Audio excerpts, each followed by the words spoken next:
Good morning, Manitoba, and hello, Winnipeg. I'm Marcy Marcusa, and this is Information Radio. We are live downtown with your morning show on 89.3 FM, 990 AM on the app, and on YouTube as we're getting our studio set for the day here. It is 3 minutes, as mentioned, to 6 a.m. The show's on until 8:37 to get you through your Wednesday morning. And week to Christmas today, right? So busy times out there. Just a quick reminder, the residential parking ban begins. So you're going to want to check everything related to that because today you could be affected by that a little bit later. In Winnipeg, a high of minus 21 is where we're going to be today. Did I read that right? Wow. A high of minus 21. I'm looking at the forecast. We are going to have lots of sunshine. So that means we're going to get just a touch cooler than we are right now already. So we're starting with minus 20 out there.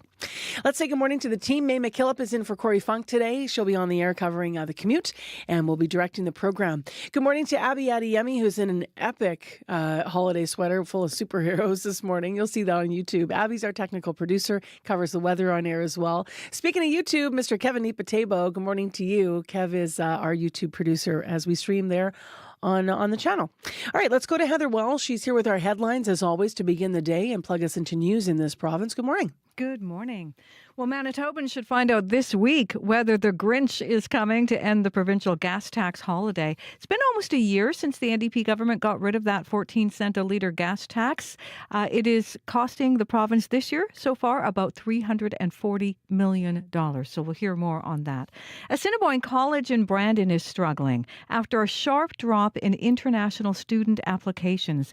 Sandeep Rane manages the college's international program. He says the college has seen a 78% decrease in applications, and that means the closure of some of ACC's programs. We'll hear which ones coming up in our next local news at 6:30. All right. Thanks very much, Heather. You're welcome.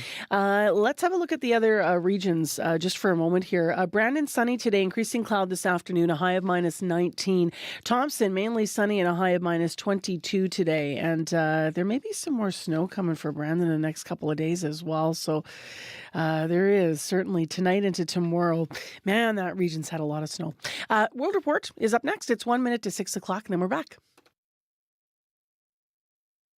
Today on Q with Tom Power. Lin-Manuel Miranda is one of the most successful songwriters in Broadway history, and he's bringing his talent back to the screen with Disney's upcoming film, Mufasa: The Lion King. Lin-Manuel Miranda will be here to tell you about the film and how the success of Hamilton changed his life. My name is Alexander Hamilton. That's coming up on Q, followed by Commotion with Elamine Abdel Mahmoud on CBC Radio 1, the CBC Listen app, and everywhere you get your podcasts. This is World Report. Good morning. I'm Marcia Young. The media has a lot of questions for Prime Minister Justin Trudeau. The answers do not appear to be coming anytime soon. He's cancelled some planned year-end interviews, including with CBC News, but he did attend the Liberal holiday party last night and had this to say. That's what we really are, a big family. Now, like most families, sometimes we have fights around the holidays. No answers there about when he plans to shuffle his cabinet or next steps for his own political career. Let's go to the CBC's Janice McGregor in our parliamentary bureau. And Janice, let's talk about Trudeau's options. What can he do if he is thinking of resigning as Prime Minister? Marcia, being Prime Minister is a full-time, all-in job. You're either doing it or you're not. So if Justin Trudeau is, as several ministers and MPs have suggested this week, reflecting on what happened on Monday, and if he's having quiet conversations about stepping down, he can't do this in public without not only looking personally weak, but having a destabilizing effect on domestic party politics, as well as Canada's place in a current, very challenging geopolitical context. Stepping down is far more complicated for a head of government than an opposition leader. Do you go immediately? Would that risk creating some chaos? Or do you signal a date for your eventual exit and allow for an orderly transition to be mapped out? Until that plan is ready, he has to outwardly look like a guy who's still in the game and fighting, which could explain the upbeat tone and message when he appeared at 2 Liberal holiday events this week. And what are Trudeau's options if he wants to continue leading his party and run in the next election? He needs a new team that's loyal to him and prepared to take the fight to the Conservatives in the next election. So we'll see if a cabinet shuffle is still in the cards before the end of this week. Regardless of who's in or out, based on what the opposition leaders have said, this Parliament's days are numbered. The next time a confidence vote is held, if Justin Trudeau is still leader, New Democrats are no longer prepared to prop the Liberals up. So the odds for a spring election have risen. Once the Senate approves the spending estimates that the House passed this week, watch to see if this otherwise completely filibustered Parliament is prorogued, something that could give the Liberal Party time to hold a leadership race if it needs one, or some breathing space to come up with a new strategy for 2025. All right, thank you. You're welcome. The CBC's Janice McGregor in Ottawa. There are concerns that bot accounts and Indian media are amplifying misinformation about Canadian institutions, and some fear it is contributing to rising tensions between Sikhs and Hindus in this country. CBC News reviewed hundreds of posts and online video. They focused on the days surrounding clashes between the religious groups in British Columbia and in Ontario. The CBC Saloni Bagra has more on what was found. Tensions continue in Canada after the recent pro-Khalistani mob attack on Hindu devotees. Khalistani sympathizers. Brinsley has termed Canadians invaders and asked them to leave Canada.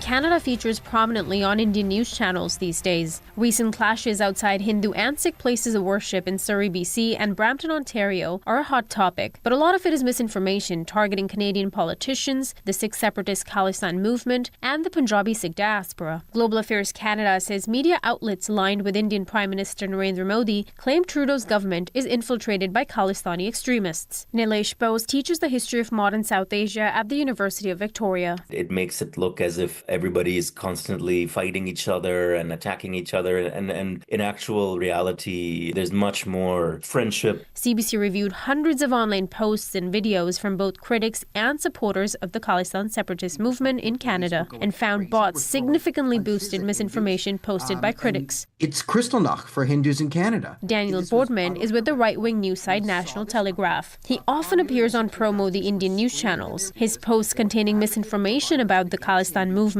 were retweeted hundreds of times by suspected bot accounts in November alone. Listen, I have lots of followers on Twitter. Do some bots retweet me? Sure. As for Bose, he's worried all this could lead to more violence. One hopes that moving forward, that members of both religious communities find ways of speaking to each other outside of these heightened tensions. It's unclear who's operating the suspected bots. Saloni Bagra, CBC News, Toronto.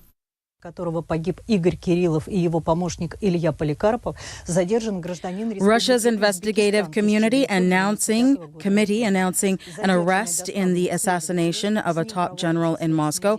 A man from Uzbekistan has been charged in the killing of General Igor Kirillov.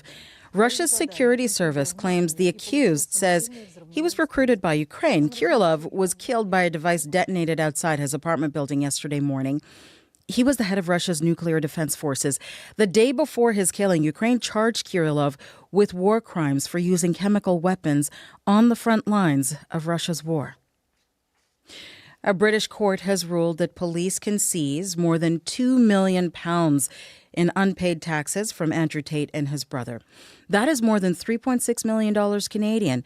Tate is an online influencer who is accused of hate speech and misogynistic comments. He has amassed a following of millions of people online, but has been banned from many platforms, the exception being Elon Musk's X. The siblings are facing several human sex trafficking charges in Romania. Tate and his brother Tristan are also facing similar charges in the United Kingdom. Politicians in Newfoundland and Labrador are preparing to debate one of the most important agreements in the province's history. It's all about the Churchill Falls hydroelectric plant and a new interprovincial partnership. The deal involves an enormous amount of electricity and money. But as Terry Roberts reports, some people are anxious about signing on to a new deal. For over 50 years, Newfoundland and Labrador has been stuck in a binding, bad Churchill Falls contract. That's Premier Andrew Furey, the voice of a $300,000 government advertising blitz, trying to sell a proposed deal with Quebec to a skeptical public. More jobs and more money. Last week, Furey and Quebec Premier François Legault signed an MOU. one that will shred the humiliating Churchill Falls contract, expand power production on the river, and bring more than $200 billion in new revenue to the province. I don't understand the urgency. But there's a painful legacy here of poor power deals. So politicians like PC leader Tony Wakeham are pushing back against a plan to reopen the legislature on January 6th for a debate on the deal. They've had 4 years to negotiate and to get this MOU done. We have less than 3 weeks to turn around and do the analysis and be ready to go into the House of Assembly. Perhaps we didn't get as much as we should. Local energy critics like Ron Penny believe the deal favors Quebec, and he's worried the Liberals are rushing the process and will use the MOU as a launchpad for a winter election. And they want to run on this issue, and they'll probably do well. 50 years of feeling angry and powerless. But this is the only campaign underway right now. Terry Roberts, CBC News, St. John's. One of Canada's longest-running Indigenous newspapers is shutting down. The Indian Time newspaper has been covering the cross-border First Nation of Akwesasne for more than 40 years, but its advertising revenue and readership has been dropping. The paper prints its last edition this week. As the CBC's Jorge Barrera reports, it's a loss for the community. Is this it? Volume 1, July 1st, 1983. Marjorie Skidders, the editor of Indian Time, digs through boxes and filing cabinets to find the very first edition of the newspaper. It's our history all right here. After over 40 years, Indian Time publishes its last edition Thursday. The newspaper that covers Akwesasne territory, which spreads across the Canada-US border 120 kilometers west of Montreal, fell to the same forces tearing through media everywhere. A drop in ad revenue and readership. Who's going to come forward to replace that? Stephen Bonspiel publishes Kanewagi's Eastern Door newspaper, which covers the Mohawk community south of Montreal. He says the end of Indian Time has left Akwesasne's 23,000 residents in a news vacuum. Nobody wants to take on print in this day and age, you know? Alex Jacobs helped launch the paper in 1983. The poet and iron worker says at the time, community members pushed for its creation. Why there was this interest and need and desire for a local paper. It's a connection to home. Isaac White covered protests, election scandals, and major tragedies for the paper. He's Indian Time's last reporter. I know that my byline will be here forever. His stories, in addition, soon to be filed away for posterity, now that there's no paper left to write the next page of Akwesasne's history. You know, in some small way, I've been a part of this. Jorge Barrera, CBC News, on the Akwesasne territory near Cornwall, Ontario. And that is the latest national and international news from World Report. News anytime.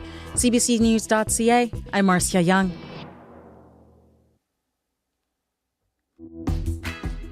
Well, good morning, Manitoba, and hello, Winnipeg. I'm Marcy Marcusa with our team at Information Radio. This is CBC 89.3 FM, 990 AM on the app and on YouTube.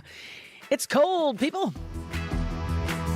I know we say that almost daily, but it's really cold. It's like minus 20 cold this morning already, and it's going to get colder. We don't have a daytime high, actually. So bundle up or stay under the covers and enjoy the radio show this morning. In the first hour of our show, we're going to talk more about Justin Trudeau. He has survived, but we're going to look at this story that's playing out in Ottawa through an NDP party lens. So stay tuned for that interview. Also, if you're a regular listener to the show, then you know we've been doing a series about the declining birth rate in Canada, and we've been talking to Manitobans about their decisions to go childless or child-free. Well, Japan hopes a 4-day work week might encourage residents to grow their families. Would it work? We're going to have that story this hour on the show. Stay with us. Heather Wells is in with our headlines, 6:11 the time right now. Hi, Heath. Good morning. Well, an outreach organization known for serving people on the other side of the Red River is expanding into downtown Winnipeg. St. Boniface Street Links has partnered with a private property owner to house people who are experiencing addictions and homelessness. Devani Hudson and her partner Dwayne have moved into the apartment block on Fountain. They say it feels like they're getting a second chance at life. We'll hear more about the program that's happening there. And a northern Manitoba city's only weekly newspaper is folding after more than 60 years. The publisher of the Thompson Citizen confirms it will close. We'll hear more in our next local news at 6:30. Oh, man. Yeah, right? another one. When I don't know about you, Heather, but did you ever write for any small newspapers when you were coming up and starting? I did not. I did. And so the value of them, right? I wrote for a little paper called the Ethnocultural Networker. I did some freelance stuff for the Free Press, a couple of articles. So obviously that's a big newspaper. But even just in Steinbach, when I worked and lived there for years, I worked in radio, but the connection to the paper, right? Was always about that local publication. So Yeah, essential part of the community. yeah, absolutely. So that's a shame, just speaking from a community point of view this morning. All right, thanks, Heather. You're welcome. It is 6:12 right now, and Abby Adeyemi is here to tee up this frigid day, man. Right? That's all I can tell you. It's. Should I use the word very or just say it's going to be a cold day? Because I think very might work today. Very cold is fair. It's going to be a very cold one. It's going to be chilly across the province. Though we will see sunny conditions, but that's not really going to warm anything up. We're just going to see sunny conditions in most of the areas. Temperatures are going to be dangerously cold, hovering well below freezing point, especially with that wind chill that will be in the range of -35, between -35 and -40 in some of the regions. So the frostbite is something you need to take into consideration if you're going to be outside or, changing from one bus to another. Currently, Winnipeg, we are already at -20. We won't be moving much. It will get colder from there. This morning, we're going to see sunny conditions. Temperatures will be reaching -21. The wind chill is going to make it feel like -33 this morning. So frostbite on exposed skin. And that's the condition for most of the regions. But up north, we're going to be seeing wind chills like close to -40 for folks in Thompson, Churchill, The Pas, and Flin Flon. Overall, much colder as you head west and north from Winnipeg, which will be feeling colder. All right, thanks, Abby. Thank you. I think the big thing is they're not changing it all. Like usually you warm up in the day, but that's not happening today. -21. Right? Okay, let's get into what's happening in the commute. May McKillop is in for Corey. Hi, May. Good morning, Marcy. Nothing. So, nothing so far? Nothing to report, no phone calls, but I will remind our listeners that the residential parking ban takes effect tonight. So move your cars off the residential streets. Just a reminder that you can check your zone and your area, your parking ban area on the Know Your Zone app, as well on the City of Winnipeg's interactive online map. Anything else that's happening this morning on the commute, whether in the city or across the province, though, give us a call, 204-788-3093.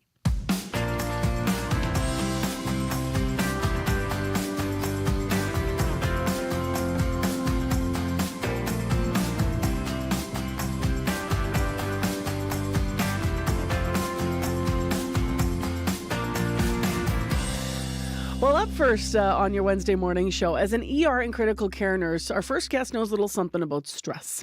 But she also knows how to combat it by taking to the trails. So hiking has been Jamie Acuna's stress buster for 20 years. And a little winter snow, she says, doesn't stop her. She actually prefers a snow-covered trail. When Jamie has recently made a move to Alberta, she's still the owner and creator, while Jamie has recently moved to Alberta, she's still the owner and creator of Hike Manitoba. So that's a website that offers a collection of guidebooks, including one on winter hiking in our province. CBC's Faith Fundell had a conversation with her to learn more. What is it about the winter, and in particular hiking in the winter, that you love the most? I think we all hike for our own personal reasons. I think the reasons we hike are personal and universally shared. We're all out there to see neat things, to get some fresh air, catch dramatic sunsets, all that good stuff. But there are other reasons to get on the trail. And for me, I hike for two reasons, and that's to challenge my body physically and to quiet my mind. And so that's why I started hiking, was I just needed a bit of a reprieve from my job at HSC Emergency. It's a pretty challenging job, especially for a new grad. And so when I started hiking, it was just I needed to balance my work with nature. And so winter hiking for me is probably my absolute favorite. It's a little bit more peaceful. You really have to stop and appreciate the beauty of it. The snow does make it sound really quiet, doesn't it? It's very different compared to when it's summertime. It does, yeah. And everything looks so magical with a blanket of snow on it. And, and just having to stop and appreciate the beauty of the way that the snow collects on tree branches and the way the frost forms on tree tips and all of that good stuff really slows me down and, makes me appreciate what's in front of me, which also helps me center myself a little bit more. Do you feel differently mentally and physically after a winter hike compared to, say, a summer hike? I do. I learned very quickly how to prepare for hikes, so I don't feel as cold or as nervous in the winter hikes anymore. What do you mean by nervous? Talk about the nervous. What do you mean by nervous? I forgot how short the days are in Manitoba in the winter, and I went out and I spent a little bit too much time exploring, and I was heading back and it was pitch black outside, and I thought, well, I'll just use my cell phone flashlight. And in the dead of winter, a cell phone flashlight lasts maybe minutes before it drains the battery. So I had to fumble my way back to my car in the pitch black, and it was cold and I was nervous and very, very poorly prepared for that. So I've learned to do a little bit better on the preparation end of things. And so now I can actually enjoy my time out there. There might be some people out there who worry about getting out of the door when it's cold or even when it's not so cold, but it's damp because it just snowed or it's snowing. How do you push yourself to leave the door? Are there things that you have to do to get yourself out there? I used to. I absolutely used to have to convince myself to go out and get fresh air, but the payoff has always been worth it. And so now it's just part of something that I really choose and enjoy. But it is challenging when it's minus 20 and it's way easier to stay indoors. But I've never, ever regretted a day on the trails, good and bad. They've all either been wonderful or I've learned a lesson. And so I think the most important thing that people can do to enjoy themselves is to prepare before heading out. So carrying the right gear, learning how to layer up so that you can stay warm, and choosing adventures that are appropriate for your skill level and your comfort level can make for a really nice day on the trails. The more preparation, the better the payoff, it sounds like. Preparation is key. I mentioned in your introduction that you moved to Alberta. Why keep Hike Manitoba up and running? Continue to that since you're not here anymore. I was actually slowly shutting it down and transitioning away from it. And this winter, I had just many emails come in kind of all at once asking for stock of the books. And so I thought this would be the final print of books. And I would let it go. And I hope that somebody will pick up something like Hike Manitoba in the future, because I think Manitobans really want to be outdoors, and it's so nice to have a resource for folks who want to get out there but aren't sure where to start. Jamie, how does what comes up for you in saying those words out loud on the radio? I know we're doing it via Zoom, but to say something like, yes, I've made the last order of books and I hope someone else picks it up. What does that feel like to you? It has been a challenge to say those words out loud. This is something that I'm so proud of, and Hike Manitoba has opened so many doors for me, and I have met the most amazing people thanks to Hike Manitoba. But every business has its life cycle, and I think Hike Manitoba has reached its. And I know that there's amazing explorers out there who I can pass the torch to, and will take good care of Manitobans. Jamie, that sounds like an and rather than a but. What piece of advice or encouragement do you have for folks who might be where you were when you first started hiking, stressed out, unable to figure out how to manage? What advice might you have for them if they're on the fence about trying something like winter hiking? I think there's no harm in trying. If you go out there safely and even choose a park in the city and go find a little wooded trail, there's no harm in trying, and it might be something that you really enjoy. For me, it probably saved my life because I've never felt so stressed out or so anxious or so lost, I guess. So I think if you're on the fence and you think you need a little bit of time in the woods, give it a shot.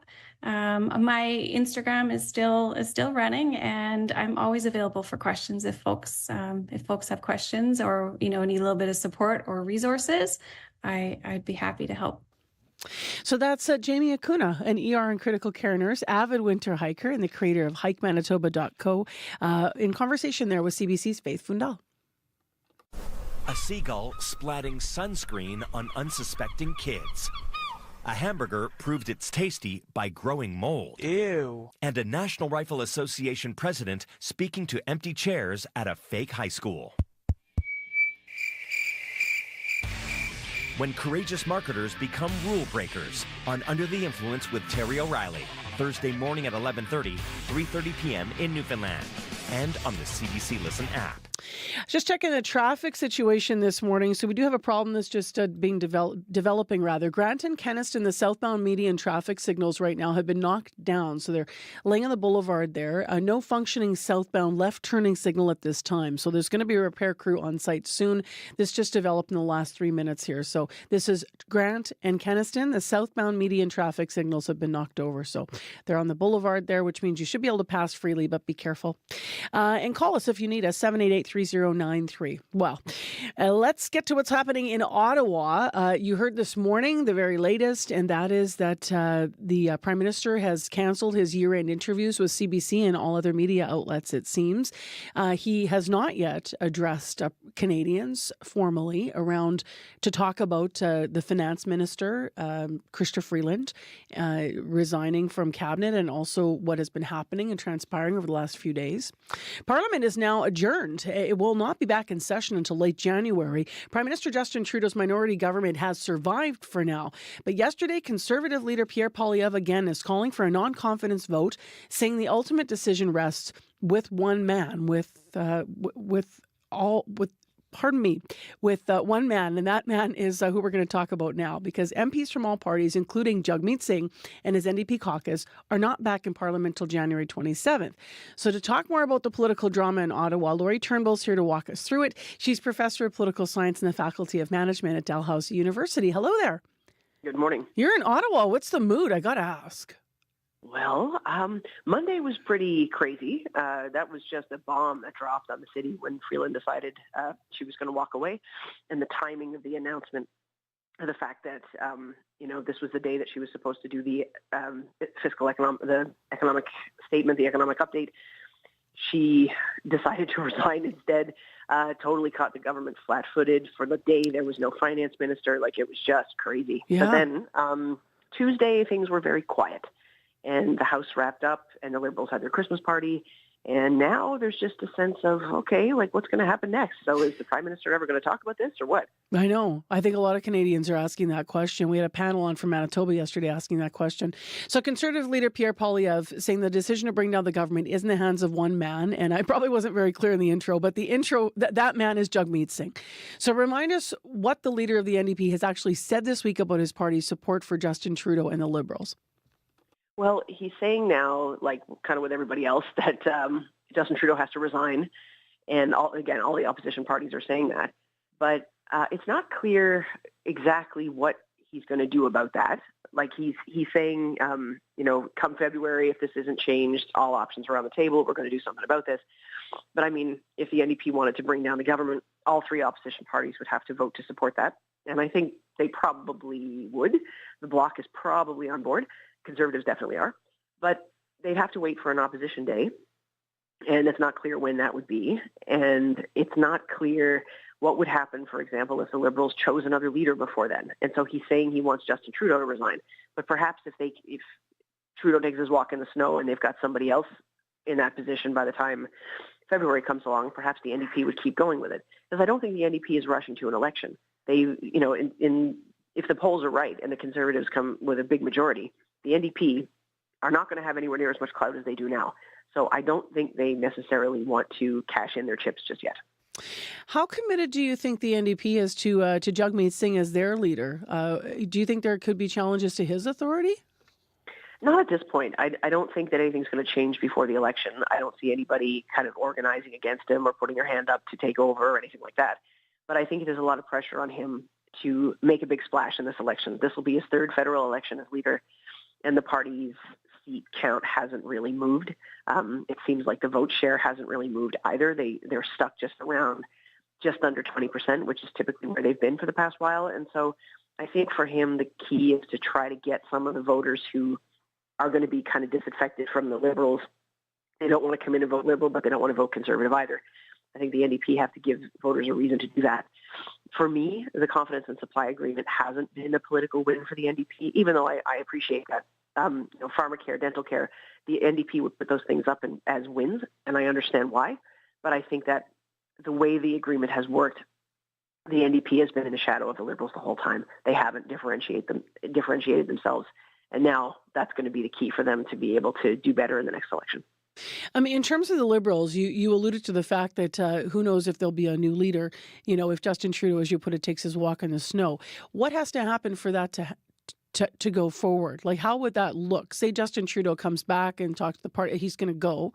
Do they actually have, a convention? Like, what do they do to pick a new leader? Do they put somebody in place?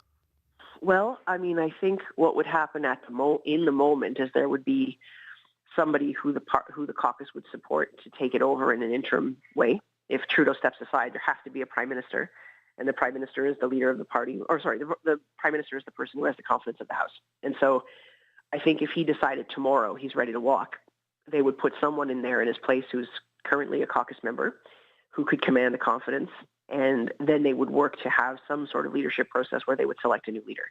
The time to do that is obviously quite short. They don't have a whole lot of runway, given that the next election is scheduled for less than a year.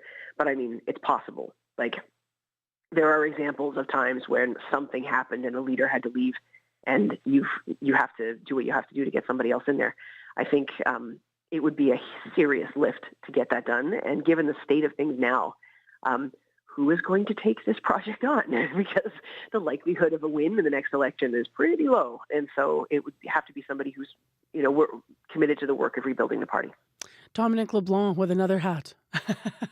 Oh, tell me about it, right? Like, he seems to be the minister for everything now. So yeah. Why not take that on? Just because you are in Ottawa and watching all of these things, do you think that cabinet shuffle is still going to happen by the end of this week?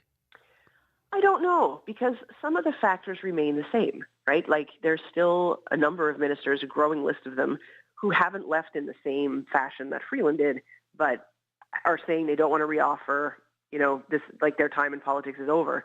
And so they're still in the ministry, but they're kind of like, there's no point really in the prime minister having them there, right? Mm-hmm. Like, especially given that the caucus is so angry with him and a good number of them want him gone.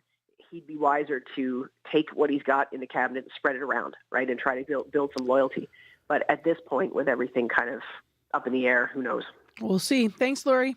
Thank you, too. Take care. That's Laurie Turnbull, Professor of Political Science and the Faculty of Management at Dalhousie University. You're with Information Radio here, and thanks for joining us this morning.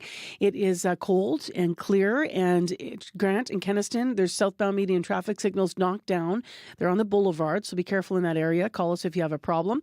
Business news still ahead. We're going to talk about the Canadian dollar dipping yet again. Right now, though, your CBC Winnipeg News.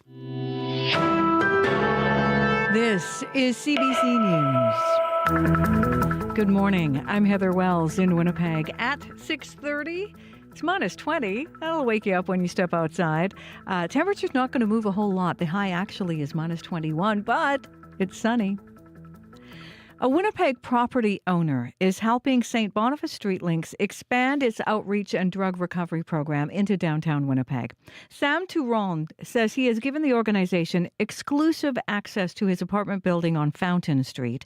It has nearly 36 suites along with cameras and paid security on site. Touron says he's had doubts about this project, but with the community style of living and Street Link staff on hand, he's changed his mind.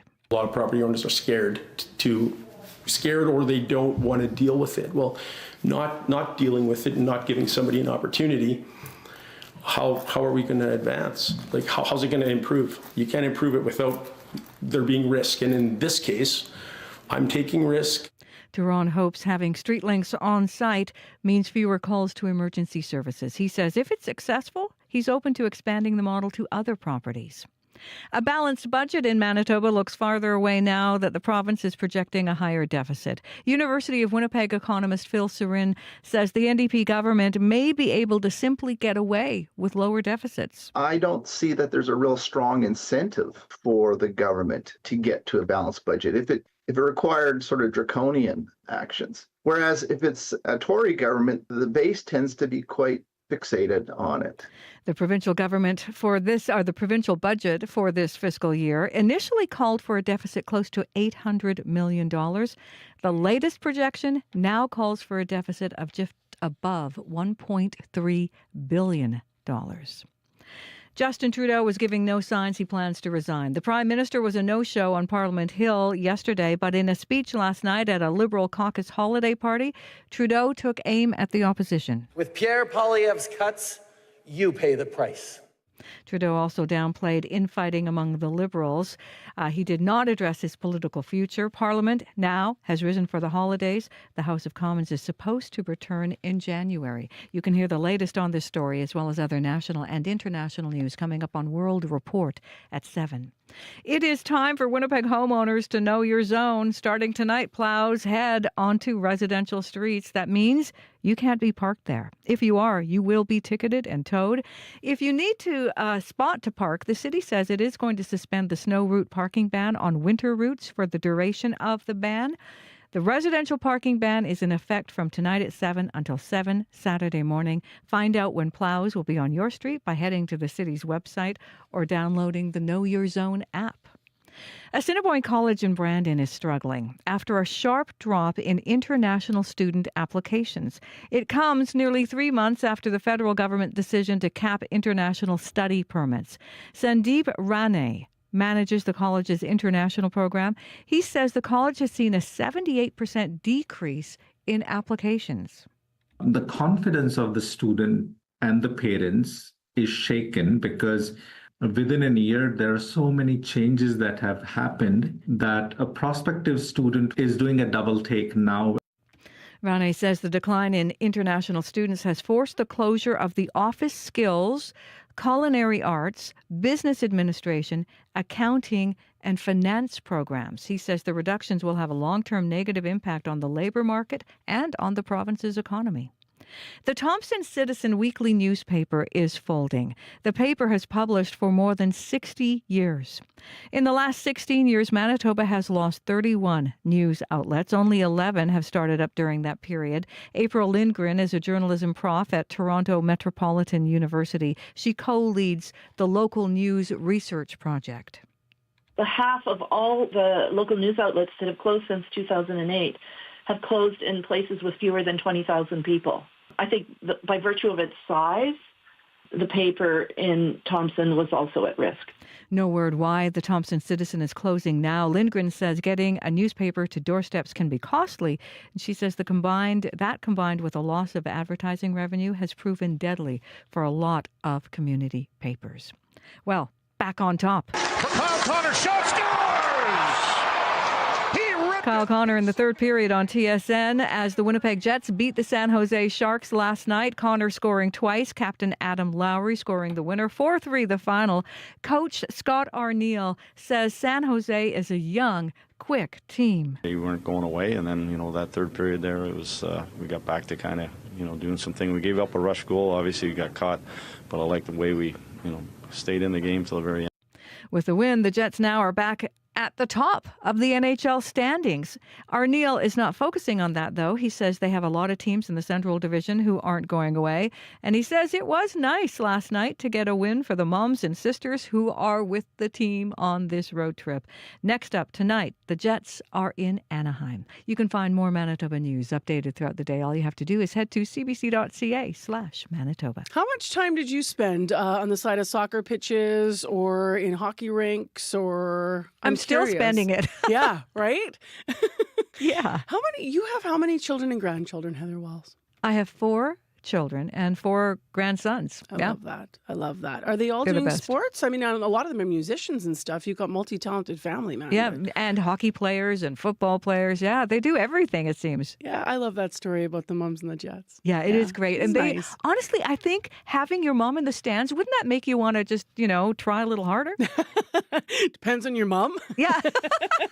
My mom never wanted to come to any of my sports because she was terrified I'd get hurt. My mom was pretty anxious. Aw. Yeah. So she'd be like, or she'd come and she wouldn't watch. She'd like, especially baseball. She'd be like, "You're going to get hit in the teeth with the ball." Oh, no. I'm like, "Mom, I'm fine. She's like, "You got right in front of that ball." I'm like, "That's the point, Mom." She's a mom who cares. If I don't get in front of the ball, it goes by me, and then I'm a really terrible center fielder. So you should be cheering for me. So she would almost like drop me off and then kind of just look away. Yeah. All right, let's get into other things. Thank you very much, Heather. You're welcome. That other thing is the weather. Abby Adeyemi standing by with our regional forecast. Yeah, good morning once again. It's going to be cold across the province. You will hear me say that a lot today. For Winnipeg and the Red River Valley region, we're looking at temperatures around minus 20 at this time. We will only get to a high of minus 21, though the day is going to be bringing sunny skies and light breeze. There's a wind chill in play today. It's going to feel like minus 33. So you're going to be waking up to that. Similar conditions in the south central part of the province. Heading west to Brandon. Brandon sits in at minus 28 at this time. Partly cloudy conditions you see now. For western Manitoba, you should see sunny conditions. That will turn to a mix of sun and clouds by the afternoon period, and some light winds will shift to the east. Your high would be around minus 19, but it feels like minus 39 with a wind chill factored in. So there's a risk of frostbite in play for folks in Brandon. In the Parkland region, we're looking at Dauphin around minus 25, minus 26 at this time. Today is also going to bring sunny conditions, light winds, and a high around minus 20. The wind chill makes it feel like minus 36 this morning. Frostbite also in play. Good morning to folks in the Interlake region. Gimli, you're sitting at minus 24 now. It's hovering between minus 23, 24, 25 for that region. We'll be seeing a high of minus 18 today. Sunny skies also in play. The wind chill makes it feel like minus 32. It's going to be cold, frostbite. Be cautious about that. For folks in the Pa and Flin Flon, we're looking at temperatures around minus 26, 27 for you today. It will be sunny. You will see light winds. The high will get to minus 23. The wind chill is going to make it feel like minus 37 this morning, so you want to watch out for that. Now, for folks in the northern part of the province, Thompson and Churchill, Thompson sitting at minus 26. It's going to be sunny today. Some light winds will come your way, and then you get to a high of minus 22. The wind chill makes it feel like minus 34 this morning. And for folks in Churchill, it is 25. You're seeing light snow, which is whipping around at this time. Expect it to clear later, and then you see some breezy conditions from the west. Highs will be around minus 23, but the wind chill feels close to minus 40. It's going to be around minus 38 and 39 for folks in Churchill this morning. Across the province, it's going to be very cold, and, Winnipeg today is just going to see clear skies and a high of minus 21. We should have a sound effect for when you say minus 40. Yeah, I know. It reminds me of darts. 40? Right? Like a big reverb behind you or something. All right, thanks, Abby. You're welcome. Abby's like, no, because he's the one that has to do that. Right? Yeah, It'd be fun. Some delay, some big reverb effect. Yeah, he'll work on it. He says no, but next hour he'll have it behind his voice. I know him. That is May McKillop. You're here to update the commute. I am here to update the commute. We're seeing a traffic standard that has been knocked down on southbound Grant and Kenniston. So there's no functioning southbound left turning signal. If anyone has an update in that area, we saw that crews were supposed to be on site soon. If they are, or maybe they aren't, and you wanted to let us know, or if there's anything else going on in the city, give us a call, 204-788-3093. All right, thank you, May. You might want to check highways before you go this morning as well. I know yesterday we had some slick spots and conditions. It's just, par for the course for winter, but 511, just a reminder, we'll give you all your maps. Well, next in the show, it's time for business news with Crystalie Ramlakan, who's here with our report. Good morning. Hey, good morning, Marcy. Oh, let's start with $1. The loonies dipped again, hey? Yeah, that's right. So the loonie dropped below 70 cents US yesterday for the first time since the onset of the COVID-19 pandemic in March of 2020. So the move follows a chaotic start to the week where Chrystia Freeland resigned as finance minister, and then the federal government later unveiled a fall economic update that revealed a $61.9 billion deficit for the 2023-2024 fiscal year, blowing its deficit target by more than $20 billion. Now, the loonie's decline is also set against this backdrop of a weakened economy, still facing a threat of a 25% tariff on imported goods by U.S. President-elect Donald Trump. So for more on this, here's Rahim Madhavji, who is the president of Knights Bridge Foreign Exchange, which is a currency exchange company in Toronto. You know, it's a little bit of shock and awe, especially for our clients. I mean, our phones are kind of ringing off the hook right now still. We're getting a lot of US dollar sellers, so people that have, either get paid in US dollars, have inheritance in US dollars, do business in US dollars, and whether they've parked investments and things like that, they're all converting to Canadian because they're, kind of laughing at how bad the loonie is, and they're quite enjoying it. So there's kind of winners and losers on both sides. The people that are buying US dollar, there's a deep sense of disappointment. Yes, I'm sure people who have been watching the loonie, waiting for to exchange money for, say, a vacation or something like that, thinking that maybe the dollar was going to pop back up, watching it continue to slide, definitely would be disappointing for them. And Doug Porter, chief economist at BMO, says he's concerned the dollar is going to get even a bit weaker until we get some relief on the tariff front or some better economic news to help support the currency. Speaking of trade, Canada plans to impose more tariffs now on Chinese imports. What can you tell us about this? Yeah, that's right. So Canada plans to impose tariffs on a slew of Chinese products starting as early as next year, and that's according to the government's fiscal update that we were just talking about. So the feds plan to apply tariffs on certain solar products and critical minerals, and then levies on semiconductors, permanent magnets, and natural graphite in 2026. So the federal government has already slapped a 100% tariff on all Chinese electric vehicles and a 25% tariff on imports of Chinese steel and aluminum products. And the update says the measures will prevent unfair and harmful market distortions. So Trudeau's government has frequently criticized China's policy of oversupply and overcapacity. He has said Canada needs to protect local jobs from cheap products finding their way into the country. And the government has often used its stand against China to show U.S. President-elect Donald Trump that Canada is aligned with its biggest trading partner, which is the U.S.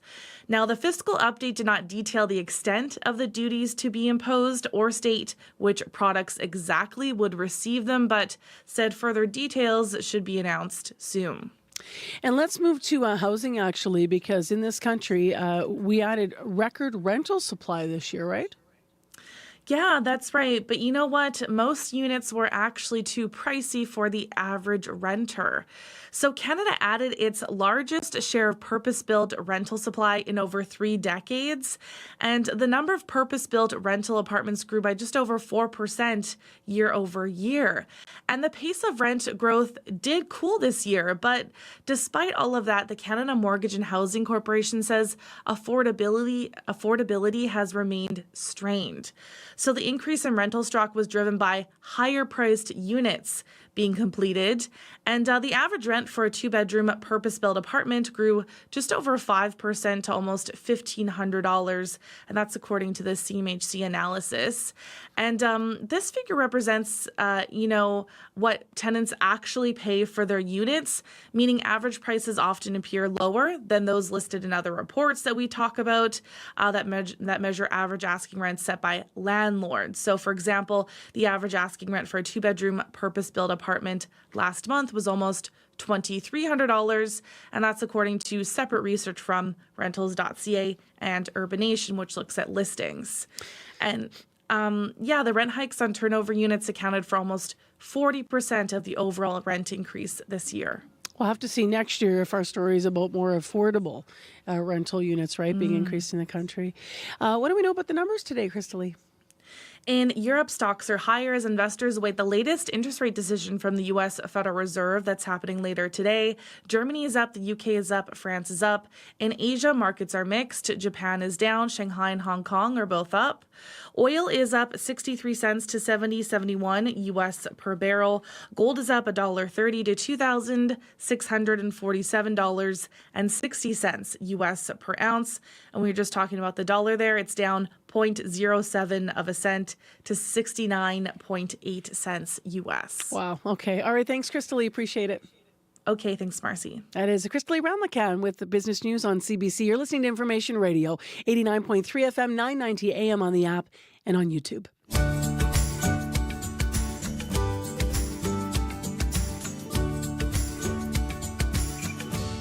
It is 6:46. Let's plug you into your Wednesday morning. It's minus 20. It's clear in Winnipeg and Brandon. Morning, Brandon. It's partly cloudy, minus 27. Thompson is clear and minus 26. Today in the city of Winnipeg, sunshine, a high of minus 21. So, not a high at all. It's going to fall to minus 21 here. And then this afternoon, it's going to fall and feel like it's going to feel more in exposed skin like minus 28 for most of the day. And we have periods of snow. They should begin overnight for us in Winnipeg, about 2 centimeters. I also want to mention that speaking of overnight, just make a date to start remembering that the residential parking ban begins at 7 p.m. tonight. So that's going to extend then, of course, day in, day out from 7 p.m. to 7 a.m. and 7 a.m. to 7 p.m. And that's the wheel. So you got to check your zone in case your car's parked there. You could get towed or ticketed, and those fines are pretty big. It is 13 minutes now to 7 o'clock, and let's invite Abby Adeyemi back on the air here, not for weather actually, but to talk about the time of year it is. I just posted, Abby, on my Facebook page here a question. So we're pushing to the holidays. Yeah. Everybody's celebrating different holidays. Of course, those that celebrate Christmas, we're a week out now, right? Yep. So the question is, what are your activities and traditions this week? Like, what is keeping you busy this week? So are you running around doing anything still? I think it's more like something just clicked in my head now that I forgot wrapping papers. Oh, you need to get it in the house. Yeah, that's always a last minute thing for me. It's a tradition, I have lots of kiddos that I need to get wrap their gifts, and I always forget. I'm more about the gift because, I order them online or I have to go pick it up online in store, and I keep forgetting that I need to get the wrapping paper. papers. So yep. That's always like a last minute tradition that I have on my refrigerator, like, don't forget to get wrapping papers. I'm a fusser. So I'll have some things up for decorations in the house. And then last night I'll be like, Jean-Paul, can you stand on the counter and hang these Christmas balls? Yeah. And there's my husband up there saying, don't break it. And then I broke one on the floor and, all that silly stuff. And lots of baking. I do baking traditions. So I still have to get together with my niece. And anyway, we're asking you this question, and we'd love it if you weigh in, whether it's Christmas or another holiday. The season's really, we're getting into it now. So what are those things that you do? And maybe it's not, like Abby and I are reflecting on some of our tasks, but maybe it's something that you do with a get-together or some special people that you see, or maybe there are some traditions that you do in this week. So what are they? 788-3205, or you can write to us on Facebook. That's my Marcy Marcusa page. Well, we have a little bit of Christmas vibes coming up next here because Mosey Monster, who's the cutest chubby, red, fuzzy monster from CBC Kids, today is on the show. He asked some friends to tell him what the holidays are all about. Tell me what you know about Christmas. Do you want the long story or the short story? Christmas! Well, it's a time of year where it starts to snow. Christmas is basically when everyone gathers together and they sing Christmas carols. Jingle bells, jingle bells, jingle all my bananas. What? When it's morning, you get up nice and early. And you look in your stocking and you have tons of gifts. Do you know what the best thing about Christmas is? Presents. There's presents? One special day where Santa delivers one little present in a bag for you, and other people that you know also give a whole bunch of presents. And presents, they may have pudding in it. pudding presents? That's on December 25th. Okay, I gotta write this down. December 25th. Go to sleep. This is gonna be awesome, Margot. Oh, so cute. Just a little bit of a bright on your Wednesday morning, right? For more conversations with kids, by the way, you can check out CBC Kids every morning on CBC television. You can stream it as well on CBC Gem. Well, it is 9 minutes to 7 on your Wednesday morning, and let's turn our attention back to a bit of a series that we've been doing. It's been about the declining birth rate in Canada, and we've been talking to Manitobans about their decisions to live child-free and or childless, and what led to those decisions. Of course, there's so many stories. The Japanese capital, Tokyo, is rolling out a new policy in 2025. It's going to see some workers transition to a 4-day work week. Now, the government there hopes that the move can address that country's plunging birth rates and give employees some more work-life balance, because that's, as we heard from some Manitobans, one of the concerns here when you're choosing to grow your family or not. Some experts wonder, though, if a similar move might help here in Canada, which is also experiencing, as we've alluded to, record low fertility rates. So to talk about this, Shelley Clark is with us. She's a demographer and professor of sociology at McGill University. Good morning. Good morning. Thanks for adding to our series that we've been doing. How intertwined are the economy and birth rates? Well, that's a complicated question. I mean, they definitely are intertwined. Obviously, the more people that we have, the bigger our workforce potentially could be. But I would say that the connections are rather loose and complicated. And, if you take something like, changing fertility rates, right, those impacts on how many workers we have aren't going to be felt for 20, 25 years.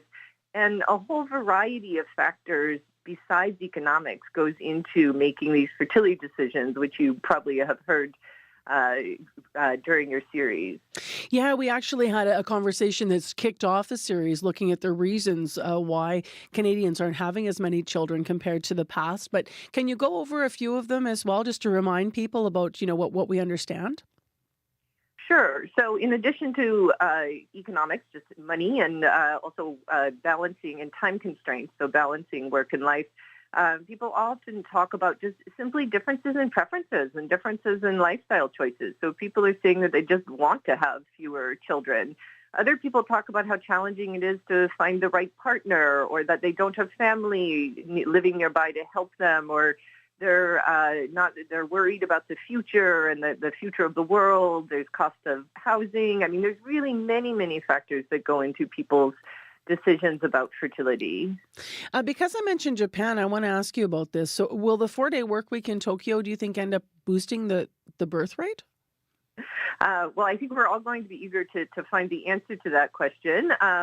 I myself am rather skeptical that it's going to have much of an effect. We've tried several different policies, and they've not had a huge effect. They certainly haven't reversed the trends in fertility. And this plan in particular, I think it possibly could have even some more unintended and negative consequences.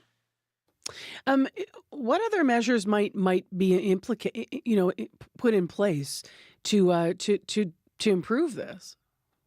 Yeah, I mean, obviously we've tried things all across Canada, subsidized childcare, increasing parental leave, providing tax credits, and just in general, just more flexible work schedules or allowing people to work at home. All those things maybe cumulatively can have a little bit of an effect, but the truth is none of them have been the magic bullet. And I don't think we're likely to find a magic bullet. But I also think that, that might be okay. Certainly policies that can help people who want to have more children be able to have more children are useful. But we also could think about developing policies that simply adapt to the reality that we have lower fertility rates, and we're not going to have necessarily a population that's growing at the same size. So, there are many other policies that can be put in place in terms of focusing on investing in the children and the workers that we do have that could be more effective.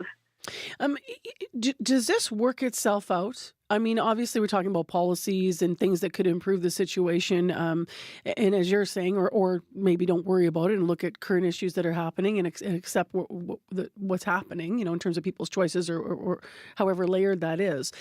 But I guess what I'm wondering is whether or not this should be viewed as a problem, or does this sort of always go in waves? We really don't know. It's very hard to predict the future much in advance. Declining fertility has been the norm for most countries for most of our lifetimes. And there was originally this idea that, it's going to plateau out at about, 2.1 children. And we're seeing it's dipping below that. And the questions are, is it going to bounce back up? And I think it's almost impossible to actually predict that. And the demographers and others have been quite wrong in making those predictions in the future about what the changes are. But we do see a fair amount of variability in fertility. I mean, look at something like the baby boom, which again, not predicted by demographers, which was totally unexpected and substantially raised fertility for a while. So I think it is definitely possible that this is something that is going to increase sort of on its own in the next few decades. Shelley, thanks for the conversation. Appreciate it. Sure, my pleasure. Shelley Clark, demographer and professor of sociology at McGill University. And in case you haven't been leaning into our series, we've had a number of different pieces. One of them was about the increase in men having vasectomies at a younger age. We got some feedback on that story. Julie Kettner wrote to us saying, Marcy, in a CBC Manitoba story you had on about increasingly numbers of younger men getting vasectomies, the reporting missed something key, and it's summed up in this quote. So the quote is, one man got the procedure at 30, spurred in part by how difficult it was for his girlfriend at the time to find birth control that worked for her, end quote. Now, that was a quote directly from our article, our piece. But Julie writes, maybe we need to consider this, that if women could get tubal ligations without the hassle of defending their decision to a patriarchal medical community that questions their judgment, fewer young men would have to get vasectomies.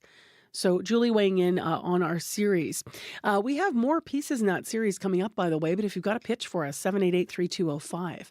Let's get to Heather Wells now. She's here with other stories and updates. Good morning. Good morning.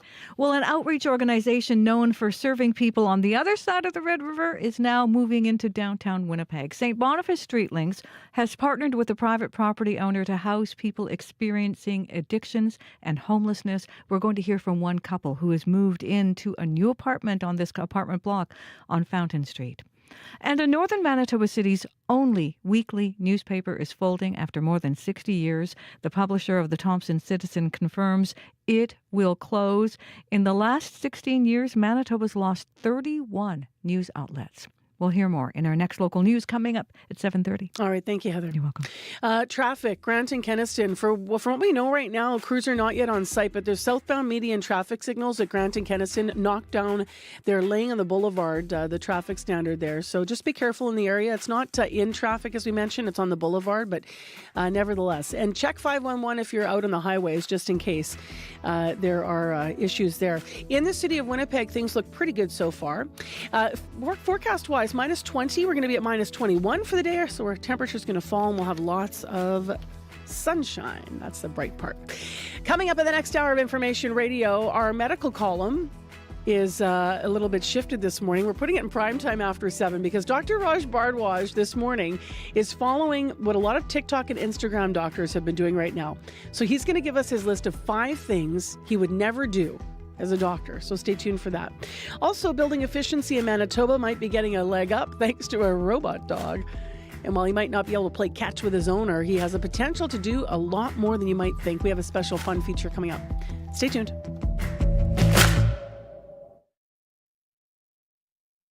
Today on The Current. I just hope my Christmas bonus check will cover it. Oh my God, you're putting in a pool. Budgets are tight for this year's holidays, but people are still looking to bring home some cheer. And as shoppers heading to second-hand stores for thrifting Christmas that's good for the wallet and for the climate. It's coming up on The Current. The Current with Matt Galloway. This morning at 8:37, 9:07 in Newfoundland, and on the CBC Listen app.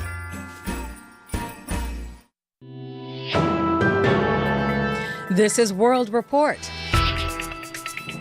Good morning, I'm Marcia Young. Prime Minister Justin Trudeau is not speaking to the media, not about the future, and not about why his finance minister quit on Monday. Trudeau has cancelled several year-end interviews planned with media outlets, including the CBC. But last night, he was willing to speak to party faithful. As Kate McKenna tells us, he attended the annual Liberal Caucus holiday party. That's what we really are, a big family. Justin Trudeau's Liberal caucus holiday speech referenced a fresh wave of internal frustration and infighting. Like most families, sometimes we have fights around the holidays. But of course, like most families, we find our way through it. He received a standing ovation, but someone else in the room also attracted attention. Now former Finance Minister Chrystia Freeland walked into the party surrounded by supporters. To the right of the stage, she held court as people lined up to talk to her. She quit her post on Monday in a shocking resignation, saying the Prime Minister wanted to replace her as Finance Minister and that recently she's been at odds with Trudeau. Since then, about half a dozen new Liberal MPs have called for Trudeau to resign as party leader, joining a small group that has been speaking out since last summer. Freeland has not spoken publicly since resigning from cabinet. I'm spending a wonderful evening with my colleagues, thank you. But in a letter to supporters, she thanked them and said her resignation will not be the end of the road. That line prompted speculation at last night's party that she's interested in the Liberal leadership if Justin Trudeau steps down. Kate McKenna, CBC News, Ottawa. Canada is abandoning a climate goal. The federal Liberals wanted to achieve a net zero electricity grid by 2035. Now the government says it is still working towards pollution-free electricity, but as David Thurton reports, it's given itself a much later deadline. Some of the things we'd put on the table were too stringent, and from a technical point of view would be difficult to achieve without Canadians incurring very high costs. Environment and Climate Change Minister Stephen Guilbeault on scaling back his clean electricity ambitions, abandoning the goal of an electricity grid that's pollution-free by 2035, opting to achieve it in 2050 instead. The changes come as the federal government finalizes the clean electricity regulations. There are three guiding principles for these regulations. Fighting pollution, obviously, but also making sure that the grid continues to be reliable. It's very important. And affordable. The federal government hopes to achieve this by building in more flexibility. Ottawa wants more wind and solar power generation, but natural gas plants will still be able to run, especially during periods of extreme cold or heat, when furnaces or air conditioners ramp up. These measures still face opposition. A group representing power producers and distributors is concerned the changes don't go far enough, and the new rules will make energy generation unreliable and unaffordable. Julia Mugridge is with Electricity Canada. Alberta, Saskatchewan, and Ontario are still seeing major risks with the clean electricity regulations. The Alberta government is promising to challenge the regulations in court, calling them unconstitutional. David Thurton, CBC News, Ottawa. 2 British Columbia police officers have been arrested and charged with sexual assault. The officers worked for the Central Saanich Police Service in the Victoria area. A complaint prompted an investigation into their actions. It found both officers had unlawful sexual contact with a vulnerable woman in her 20s. They met her while on duty. The officers have been suspended. BC's police watchdog is also investigating.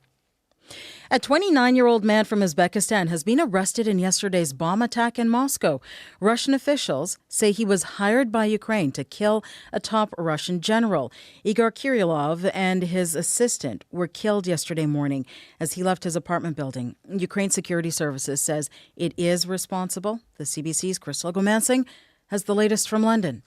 Задержан гражданин Республики Узбекистан. Svetlana Pedrenko, Russia's investigative committee spokesperson, says the man detained told investigators he went to Moscow to carry out the attack.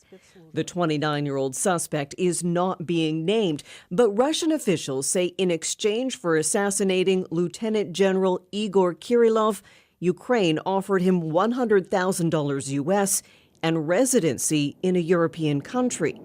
Kirillov was the head of Russia's nuclear, biological, and chemical protection forces. He and his assistant were killed in the attack Tuesday morning when leaving his apartment.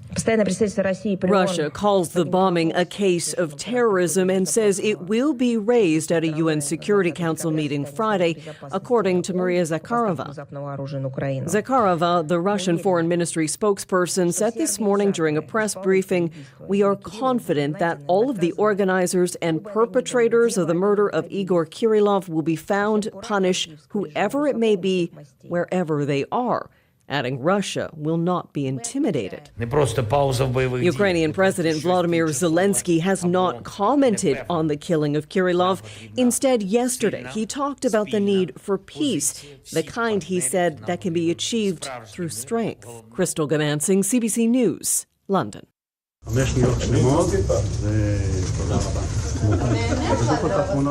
Israeli Prime Minister Benjamin Netanyahu arrives in court in Tel Aviv. He's facing charges of corruption in 3 separate cases. Netanyahu is accused of bribery, fraud, and breach of public trust. All charges he's denied. The trial has been delayed several times since it began in 2020. Netanyahu himself has asked for it to be postponed while he handles the ongoing wars in Gaza and Lebanon. There's no water in the capital of Vanuatu. Reservoirs were destroyed in yesterday's 7.3 magnitude earthquake. Rescue crews in Port Vila are digging through rubble of collapsed buildings to find survivors. The government has so far confirmed 14 deaths. The number of people killed and injured is expected to rise. A Filipino woman is back in Manila. She escaped death by firing squad in Indonesia.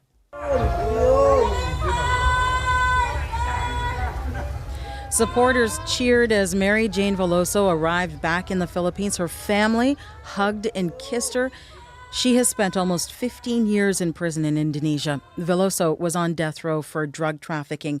She says a criminal syndicate tricked her into being an unwitting drug courier, and she won a last-minute reprieve. Now, she'll be allowed to serve the rest of her sentence in the Philippines. The Department of Justice in her home country says she could be a candidate for clemency. U.S. hip-hop star Megan Thee Stallion has asked an L.A. court to issue a restraining order against Canadian rapper Tory Lanez. She said in a court filing yesterday that Lanez is harassing her from prison, and he shows no signs of stopping the online harassment. Lanez is serving a 10-year sentence for shooting Megan Thee Stallion in the feet after a party at Kylie Jenner's home in July 2020. Professional kiteboarder Lucas Arsenault is back on the water. 6 months ago, the PEI man was attacked by a shark. He'd been snorkeling on vacation. His right leg was amputated, and it took months of rehab, but Arsenault is back doing what he loves. He spoke exclusively with the CBC's Li Shishing about his journey. Pulls on the rowing machine are now tougher than before for Lucas Arsenault. Pretty much any movement is. Like walking the line. Doesn't look perfect, but it's come a long way. Half a year ago, the 27-year-old professional kiteboarder from PEI was snorkeling in Turks and Caicos when he was attacked by a shark. He grabs on, and he just latches onto my knee, and I could feel, obviously, he's just ripping skin. The bite strength is so strong, I could hear bones shatter instantly. After the shark pulled him under for a second time, Arsenault poked its eyes. It released its grip on his leg. His family and friends pulled him back onto the boat as he was bleeding out. I'm wondering, how is this going to work? I'm dying. Is it any moment? Do I pass out? None of that happened. Instead, his right leg was amputated. But through the support of his community, his medical team, he went from a wheelchair to walking in a prosthetic in 10 weeks. And 3 months later, he was back on the board, flying across the water. Gratitude, just happiness. If you're going to face a 1,000-pound tiger shark and you come out as I came out, you're pretty happy. Arsenault's prosthetist, Todd Waite. It's exceptional. Whenever he sent us a video of him, he was in the water in Malpeque Bay here in PEI, and it was just shocked. Having done what he never thought he could do again, Arsenault says there's now much more to accomplish. Lisa Shing, CBC News, Mont Carmel, Prince Edward Island. That is the latest national and international news from World Report. News anytime at cbcnews.ca. I'm Marcia Young.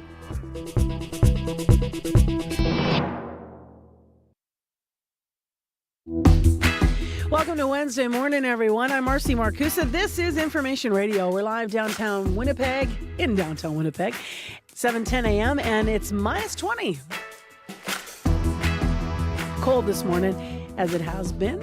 And let's get into what's coming up on the show. We're going to talk about a robot dog this hour on the program. His name is Photon. He can certainly entertain a crowd with party tricks, but he also potentially serves as a revolutionary purpose in a way that you may not think. So we're going to have that story for you. It's local, and it's coming up at 7:40. Also, this hour on the program, on our medical column, 5 things I would never do as a doctor. It's a bit of a meme going on social media. Dr. Raj Bhardwaj is going to give us his list. And following the finance minister's surprise demotion and then resignation, some Liberal MPs are calling on Justin Trudeau to quit. We have learned this morning that he is not doing year-end interviews. We're going to get Winnipeggers' perspectives on whether or not the PM should stay or go. So stay tuned. Right now, let's go to Heather Wells, who's in our news center with headlines. Good morning. Manitobans should find out this week whether the Grinch is coming to end the provincial gas tax holiday. It's been almost a year since the NDP government got rid of the 14 cents a litre gas tax. It has cost the province about $340 million this year. Assiniboine Community College is struggling after a sharp drop in international student applications. Sandeep Rane manages the college's international program. He says they've seen a 78% decrease in international applications, and that decline has forced the closure of 5 programs at ACC, something he says is going to affect Manitoba's economy as there are fewer graduates from programs like the ones that were just cancelled. We'll hear more in our next local news coming up at 7:30. All right. Thank you, Heather. You're welcome. Let's get into the forecast now. Abby Adiemi, what's up? It's going to be very cold today. I'm just going to say that it's going to be cold. We have a risk of frostbite everywhere. Temperatures will even get colder as you get to the northern part of the province. Currently, Winnipeg, we are at minus 20. It is clear outside.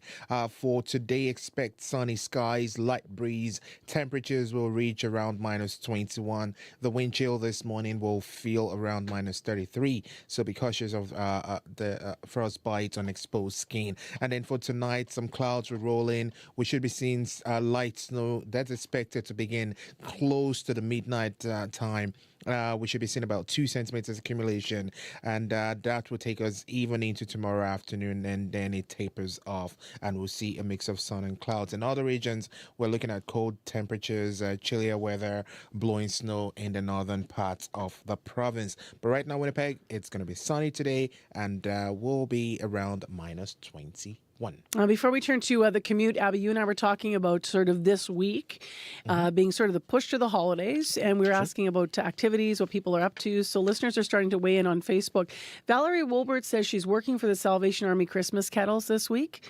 Dave Stobie says, I try to think of all those who are shut in or feeling lost and making time to give them a call or plan a visit. So Dave's in Morden. I love that.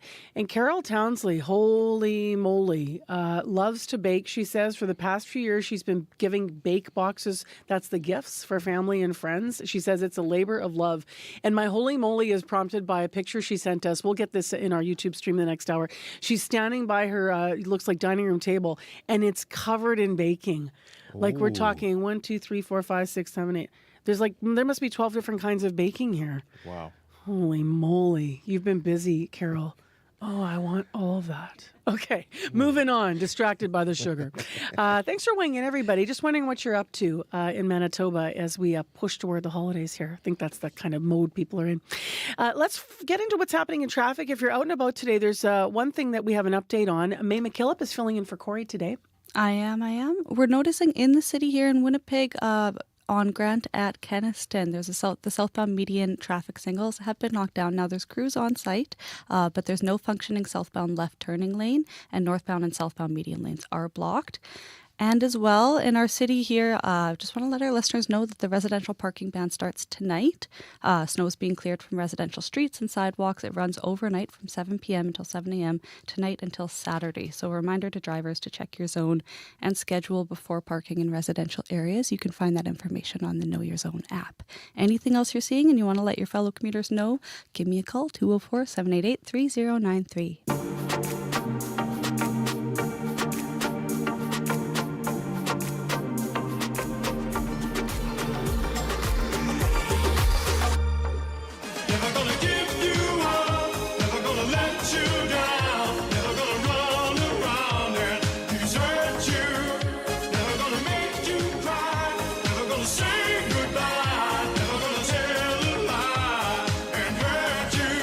Well, why are we playing a little throwback Rick Astley this morning? That is because it's going to get us into our medical column. If you're on social media, you may have seen a health-related meme going around. Doctors are coming up, as I mentioned, with a personal list of 5 things I would never do as a doctor. And Dr. Raj Bardwaj chose this song to kick off his list. Good morning, Marcy. So as we heard from the theme music, you're never going to let us down. Sure. I love that that's your, now people understand why we were playing that. Tell us about this internet trend. What sort of things have doctors been posting? It's actually been really interesting. There's a huge variety of responses from all sorts of doctors of social media. There's a lot of things that come up over and over. So there are ER docs, intensive care docs, orthopedic surgeons, other ones as well, that they all say they would never ride a motorcycle because of the risk of death and life-altering injuries. You know, the types of things that they see day in and day out as part of the trauma team. Another one that doctors are pretty universally agreed on is that they would never smoke. You know, and there's cardiologists saying that, there's lung specialists, that kind of makes sense, but there's also dermatologists and family doctors and gynecologists. They all agree on that one. Because, you know, of course, smoking increases your risk of cancer, heart attacks, chronic lung issues, but it also prematurely ages your skin. You know, and it's doing the same thing to the inside lining of your lungs and even your blood vessels and stuff. So there are some universal themes that are popping up online with this. So as an urgent and emergency department doctor yourself, what makes your list of things that you would never do? Yeah, so I mean, this one, the first one that I came up with sort of comes to mind because of the season. I would never stand on the very top of a stepladder. And I would never stand on a wobbly ladder or lean way over when standing on a ladder. And this comes to mind because in the past few months, I've seen people who have been, you know, putting up Christmas lights, or before that, they were pruning trees, and before that, they were cleaning out their eaves troughs and gutters and stuff. And I've seen people who've fallen off the ladder because it shifted or they lost their balance or whatever. But step ladders in particular, if you're on the very top of a step ladder, sometimes you will fall with one leg on either side of that ladder, and you will suffer what's called a straddle injury. That's not good. No doubt. doubt. There's the broken bones and the concussions and stuff as well, of course, but those groin injuries, they're bad. So I would never stand on the top of a stepladder. So what else would you suggest, just to continue with your list, to avoid injury? Yeah, so I would never ignore safety equipment in general. Right. So that includes, you know, seatbelts in cars, helmets if you're riding a motorbike or whatever, safety glasses, appropriate clothing, or boots or whatever if you're using a chainsaw. Even in the kitchen, you know, you're using a mandolin slicer in the kitchen, make sure you use the little safety thing that comes with it so you're not holding on to the end of the cucumber or whatever and you end up slicing your fingertips. You know, there's a reason that safety equipment is recommended and invented and stuff. So I like to remind people to sort of play the movie in your head of what could happen if something were to go wrong, because it's not about your skill level. It's not about how, you know, quick and easy the task might be. Things can happen unexpectedly. And the other thing is, you know, safety equipment includes hearing protection and eye protection and stuff as well, right? Because sometimes things happen over time, like hearing protection. You really need that every single time. There's, you know, and it's not just motorcycles or whatever. You know, I know a doctor who owns and rides a motorcycle, but we talk to each other about this, you know, a lot. He always wears all the proper clothing and the boots and everything when he rides, even in the heat of the summer. And so we have this saying that you should dress for the slide, not for the ride. I understand that you have something on your you would never do list when it comes to infectious diseases as well. Yeah, I would never skip a vaccine that I qualify for. So, you know, we know the safety and effectiveness of vaccines has been so thoroughly tested and proven again and again and again over the decades. And the types of conditions that we used to see harming or even killing people every year, and we just don't see them anymore, you know, because of vaccines. So rabies, polio, measles, diphtheria, pertussis, you know, these sound like old-timey diseases, but the infections are still around. So if we keep up our vaccine rates and fight against the misinformation and disinformation that's being spread by you know, a very few but very loud voices out there, then I think we can keep them sounding like old-timey things rather than seeing them more and more. And even for things that I'm not at big risk for personally, like influenza or COVID, by getting protected against them myself, I can protect my future health from potential consequences. And by protecting myself, I'm protecting people around me who might be more vulnerable to those infections. So there's all sorts of downstream benefits. So I would never skip a vaccine that I qualify for, whether that's a booster or a travel vaccine or an HPV cancer vaccine or, my tetanus vaccine every 10 years or whatever. The next thing on your you would never do list has to do with your eyes. Yeah, I would never take chances with my eyes. Yeah, so part of that is, safety glasses. I think I touched on that, but also things, like I wear contact lenses, and I always wash my hands before touching my contacts. I've seen people who, their contact is a little dry or irritated, so they take their contact out, they touch it to their tongue to moisten it with their spit, and then they put it back in their eye. I would never do that. The risk of infection is very high from doing that. I've seen people who took chances with their eyes, whether that's, with infections and contact lenses or like sleeping in their contacts, things like that, or, playing hockey without like a proper eye shield or ideally a full face protector like a cage or a full face mask, because it doesn't take any intent to injure, or any lack of concentration or skill or anything to just accidentally get hit in the eye by a high stick or a deflected puck. And eyeballs are delicate. It doesn't take much trauma or force to cause big damage to your eyes. So I would never take chances with my eyes. Now, by my count, you owe us one more thing if we're doing 5. So what is going to finish the list? Yeah, so this is actually one reason that I was kind of reluctant to participate in this trend. I haven't done anything online because these kinds of lists, I think, make it tempting to judge people who do smoke or do ride motorbikes or whatever. If anything bad happens to them, then we sort of, can tut them a little bit. And I think that temptation to judge people is a terrible thing. I think that certainly for their injuries, but even for their medical conditions or addictions or mental health or whatever.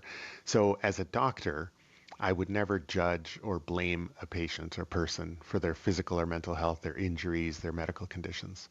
I think a common one that a lot of people still do is body shaming, that assuming that a person is lazy or has no self-control if they're overweight or something like that. And that's just plain wrong. And even if somebody does something that wasn't recommended or wasn't the wisest choice in the moment, it's still not a doctor's job or privilege to judge them at all. People are complicated, life is hard, decisions are made for all sorts of reasons that we can't begin to understand sometimes, and that's okay. The best we can do is help you with whatever you're seeing us for and maybe give some non-judgmental advice on how to do things better in the future. But as a doctor, I would never judge or blame a person for their injuries or physical or mental health or medical conditions.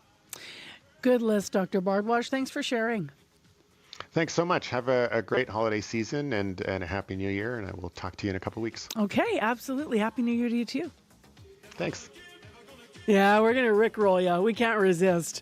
That's honestly true. Dr. Bardwash actually picks theme songs often, and he plays them for us for a bit of fun. If they match his column off air when we're talking with him. Today we thought we'd put this on air, though, because he's never going to give up on you. He's your doctor. Here's a little more Rick Astley.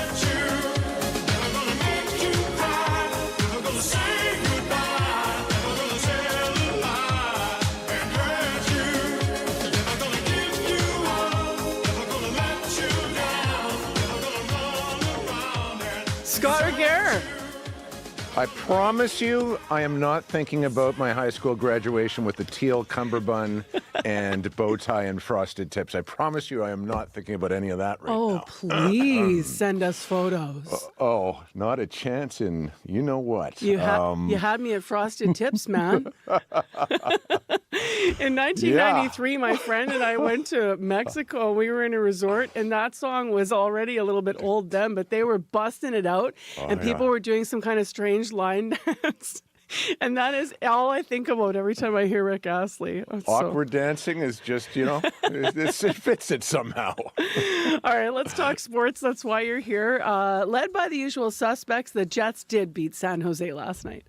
Yeah, the team's top line of Mark Scheifele, Kyle Connor, and Gabe Vilardi, Marcy, combining for 3 goals and 5 assists in what ended a 4-3 victory against the Sharks. That trio, by the way, the highest scoring line in the league so far, although not too far behind them. The Jets' third line, centered by Adam Lowry. Lowry actually got the game winner last night and is on pace to have his best ever season goal scoring wise. And he was asked about his recent run of success. Just a pure sniper. I don't know. It always feels like I go through hot and cold streaks, and it seems like the puck's going in for me right now, and it's a great shot by Smoke. Luckily, I got a stick on it. A lot of credit goes to my line mates and the D pair that I'm out there with. Smoke, by the way, defender Dylan DeMello, and if you're wondering why he is called that, DeMello doesn't even know. He says he got that name before his first career game as a Jet, and it's just stuck ever since. Winnipeg back in action tonight against the Ducks. Puck drop is 9 o'clock. One other note, Marcy, before we leave the ice. The Jets made a bit of history yesterday. The team announced they signed prospect Kevin He to an entry-level deal. He thus becomes the first Chinese-born player to sign an NHL contract. Yeah, they were sending out some things on social about it for sure. Yeah. Let's go to football. Still staying local. Some interesting news coming out of the CFL, or staying Canadian, I should say. Yeah, this news from the Players Union specifically, Marcy. The CFLPA has handed out its first ever team report cards. Franchises were graded on a range of issues, from medical staff to travel arrangements, nutrition and diet, to how well players' families were treated.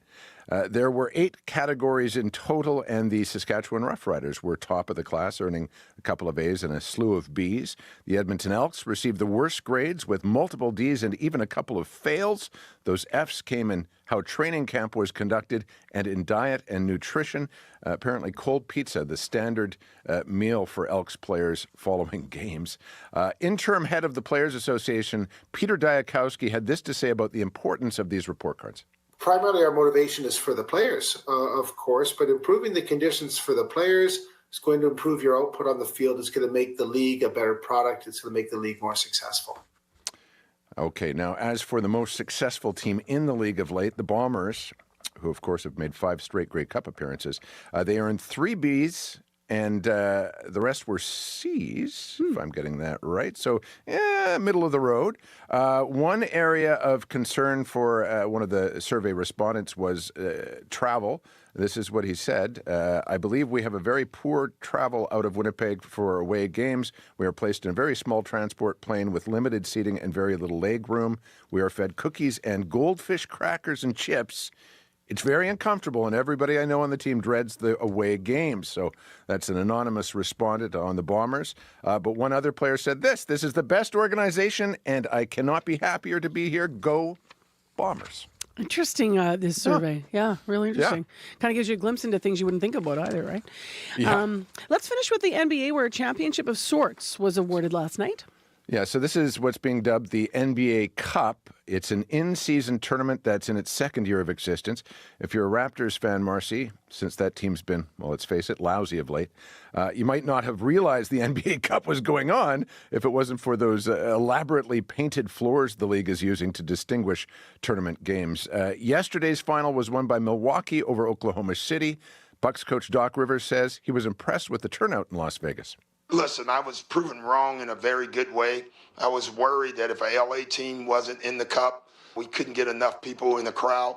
And the people from Las Vegas showed up. It was packed today, and that's huge. Not only for Vegas, but it's huge for the league. So it all worked out, and it was great. Guys had a great time here. Restaurants, that's it. I'll stop there. Good call, Doc Rivers. Thank you, Scott. You betcha. That's Scott Regehr with Morning Sports on CBC. Just a quick traffic update here. We still have issues granting Keniston. The southbound median traffic signal is knocked down, and so there's no functioning southbound left turn signal at this time. There's crews on site. Check the highways before you head out this morning, 788-3093 for any updates, and we'll do a full weather forecast coming at you right after your CBC Winnipeg News. This is CBC News. Good morning. I'm Heather Wells. In a cold Winnipeg, it is minus 20 in downtown Winnipeg right now, but out at the airport, it's minus 25. The good news, we've got a sunny day ahead. Our high is minus 21. CBC has obtained a scathing workplace report into the operations at Cancer Care Manitoba. It came from a survey of physicians by Doctors Manitoba. CBC's Megan Ketchison has been reading this report and joins me live. Megan?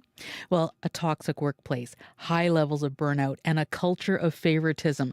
Those are just some of the concerns outlined in the Doctors Manitoba review of Cancer Care Manitoba. About 18 months ago, a number of physicians from Cancer Care came forward to the Professional Association expressing their concerns, and that prompted the survey. Just under half of the physicians who were asked responded, but 72% who did are distressed, and 51% experienced a high level of burnout. Some worried about reprisals for expressing their concerns and described the operations at Cancer Care as in crisis mode. There are also accusations of inappropriate conduct by senior administration, which could include breaching the organization's code of ethics. But Doctors Manitoba says those allegations are beyond its scope and has referred those to the Ombudsman. Doctors Manitoba is calling for an independent review. It says there has been a challenge in recruiting and retaining physicians. We have reached out to Cancer Care and the Health Minister for a response. Reporting live, Megan Ketchison, CBC News. Thanks so much, Megan. Well, Manitobans should find out this week whether the Grinch is coming to end the provincial gas tax holiday. Finance Minister Adrian Sala says a decision has been made. CBC's Bartley Kivas reports. It's almost been a year since the NDP government got rid of Manitoba's 14 cents a litre gas tax. It was supposed to be a temporary measure, and it's cost the provincial government about $340 million. Now that the projected deficit in Manitoba is up to $1.3 billion, the end of the gas tax holiday may be nigh. Phil Soren is an economist at the University of Winnipeg. They have the provincial gas tax they could use if they need some revenue. Finance Minister Adrian Sala won't say whether the holiday is about to end or be extended. He did say he'll divulge a decision this week about the tax. We're really proud of the savings it's brought to Manitobans, but we'll be looking forward to sharing more soon. Premier Wab Kinew said the gas tax will never be 14 cents per litre again, even if it returns.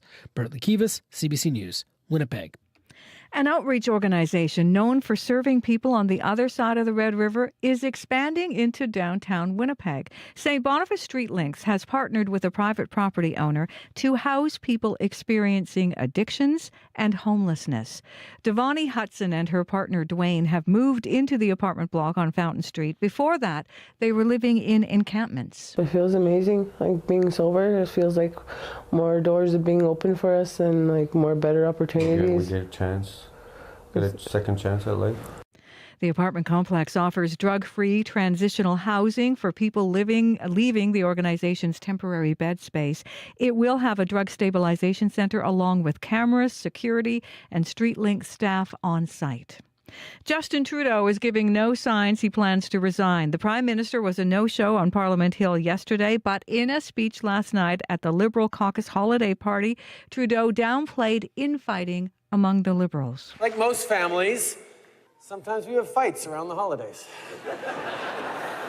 But of course, like most families, we find our way through it. But Trudeau did not address his political future. Parliament now has risen for the holidays. The House of Commons is supposed to return in January. You can hear the latest on this story, as well as other national and international news, coming up on World Report at 8. Assiniboine College in Brandon is reporting a sharp drop in international student applications. This comes nearly 3 months after the federal government's decision to cap international study permits. Sandeep Rane manages the college's international program. He says the college usually receives close to 1,000 international applications each year. It's down 78% this year. It's not only impacting international students, but it's also impacting domestic students who could have been in those programs. And now that the caps have been put in place, these programs are no longer sustainable for everyone. Rane says the declines forced the college to shut down 5 programs. Gone are office skills, culinary arts, business administration, accounting, and finance. And doing it for Mom. Jets captain Adam Lowry with just a minute 13 seconds left in the third period on TSN last night as the Jets take a bite out of the San Jose Sharks. 4-3 the final there. Kyle Connor had 2 goals. The win puts the Jets back on top of the NHL standings. Coach Scott Arniel says his focus is on rivals in the Central Division. 3-4 teams that aren't going away, and it's going to be this way right to the end of the year. So we just got to take care of our business. Real happy to get the first win for the moms and the sisters here. To get that one, I know they're going to be feeling pretty good about it. The Jets' moms and sisters are with the team on the road in California. Next stop is Anaheim tonight. You can find more news updated throughout the day at cbc.ca/Manitoba. Thank you, Heather Wells. You're welcome. And Abby Adiyemi now on CBC with your regional forecast. What do we know? Yeah, we will see sunny conditions in most of the regions today, though it's going to feel colder due to the wind chill that we will be experiencing. For Winnipeg and the Red River Valley region, we're looking at temperatures around -20 at this time. It is clear outside. Today, we'll see that sunny condition I mentioned, breezy conditions from the northwest, and then temperatures will get to a high only of -21. However, the wind chill makes it feel like -33 this morning, so be cautious of frostbite on exposed skin. And then tonight some clouds will roll in and we will see light snow near midnight into tomorrow afternoon. We should be seeing about 2 centimeters of snow on the ground. Similar conditions in the south central parts of the province, mainly sunny skies today. Brandon is at -29, mainly clear.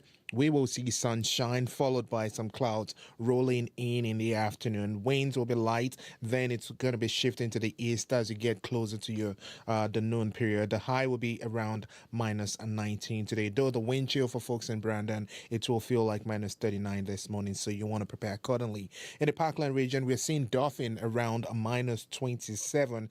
Expect sunny weather today. Also, light winds will accompany that, but the wind chill is something you need to take into consideration. Though your high may be around -20, the wind chill for folks in Dauphin will feel like -36. Similar condition in Gimli. You're going to see wind chill close to -32 this morning. Now for the Pamphlet Flon, temperatures already around -27. The wind chill making it feel like -37 this morning. So you want to take it as a risk of frostbite in play. For Thompson and Churchill, we're seeing temperatures at -27 for both regions. Churchill seeing ice crystals at this time. Now the wind chill for the region is going to be close to -40. We're seeing values of -35 to 38 at this time, but it might be getting close to -40 with the wind chill factored in today. So across board, it's going to feel cold. Yep.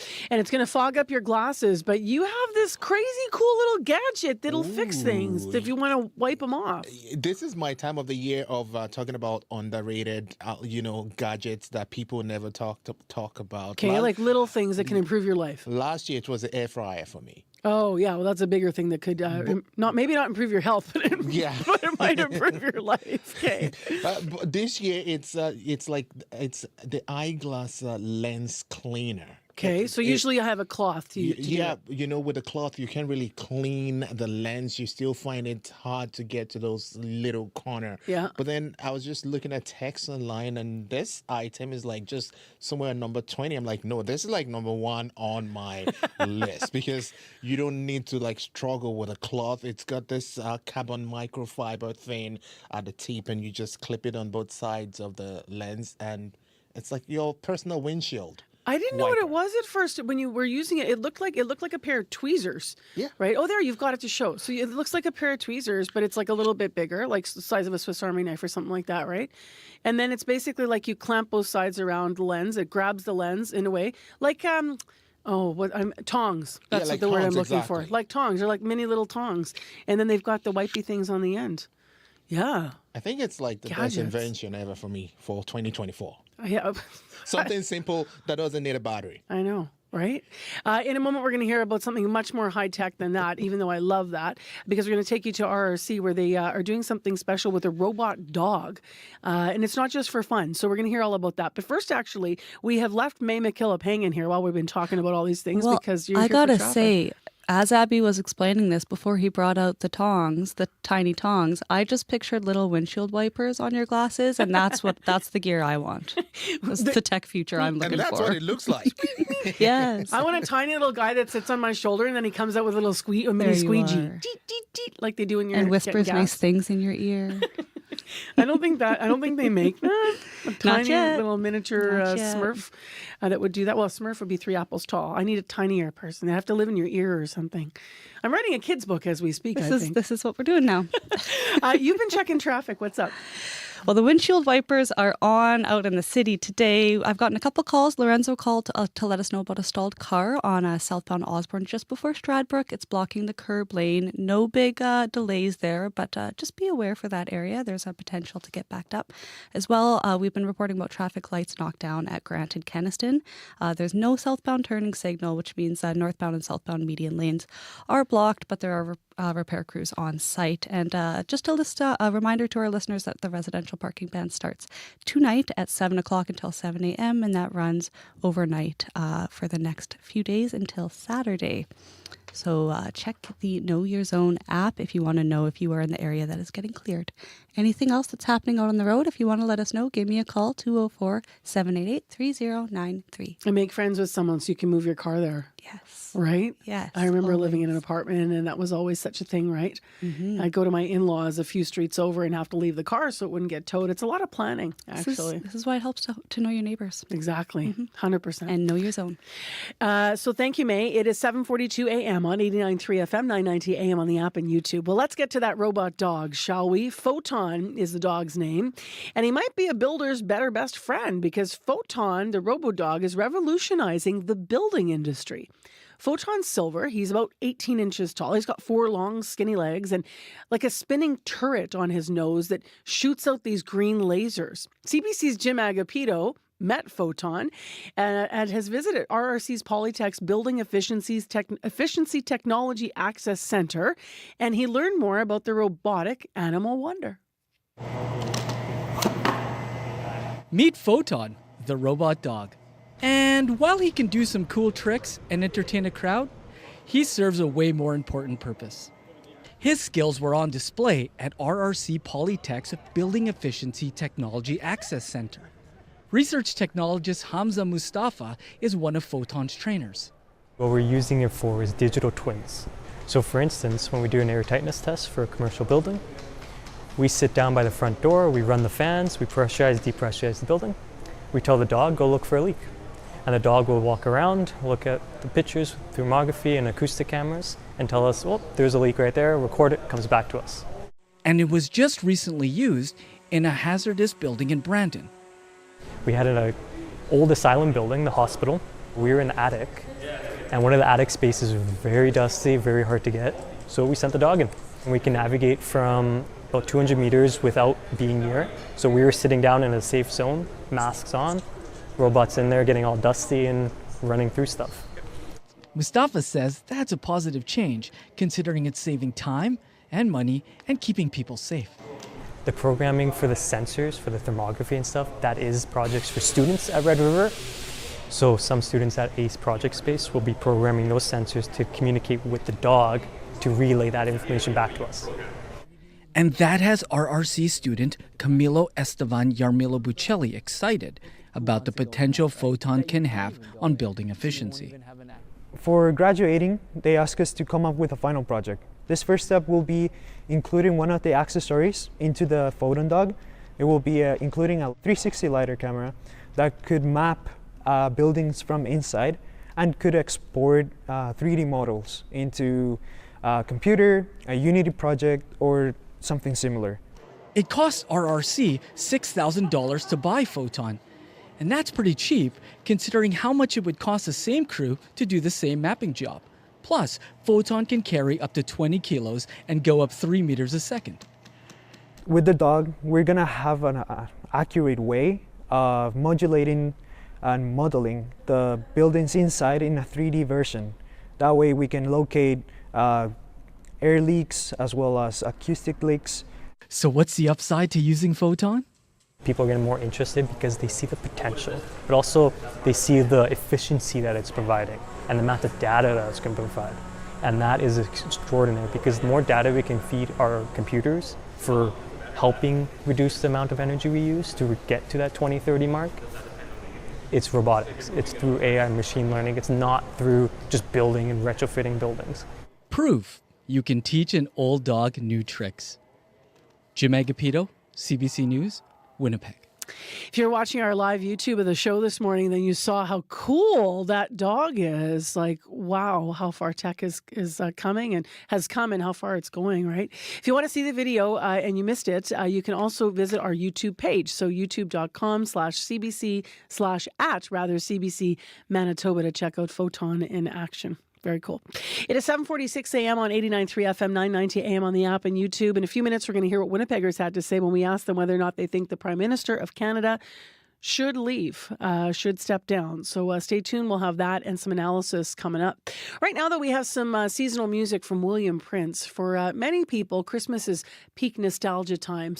For some warm and fuzzy memories. Maybe you have childhood holiday memories. All of those things are what inspired William Prince to write this tune. It's from his 3-song EP of holiday music. It was produced by fellow artist, Winnipeg artist Boy Golden. Here's William Prince and the Sound of Christmas on CBC.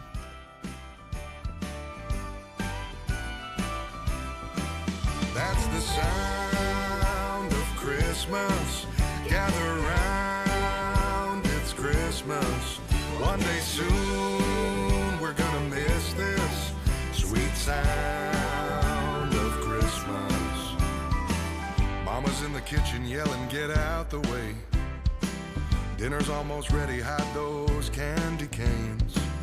My uncle's snoring on the couch cause he works all day. That's the sound of Christmas. The dogs start barking, someone new walks in. Cold beer, Yahtzee, cashews in a tin. There goes my aunt, she can't stop laughing again. That's the sound. That's the sound of Christmas. Gather round, it's Christmas. One day soon we're gonna miss this sweet sound of Christmas. In the mall, a small child's crying out loud.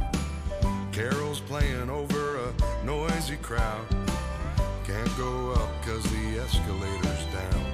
That's the sound. That's the sound of Christmas. Gather round, it's Christmas. One day soon we're gonna miss this sweet sound of Christmas. I know you won't always be around, but I'll hold on to that beautiful sound. Sharpened skates on fresh cleared ice. Slapshot ringing off a frozen pipe. Chapel bells singing late into the night. That's the sound. That's the sound of Christmas.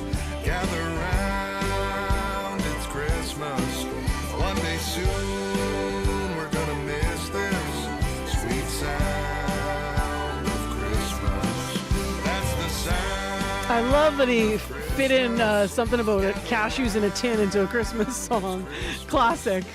That is William Prince with The Sound of Christmas. As I mentioned, it's from his new holiday music EP of the same name. It's available now if you want to check it out and support local artists.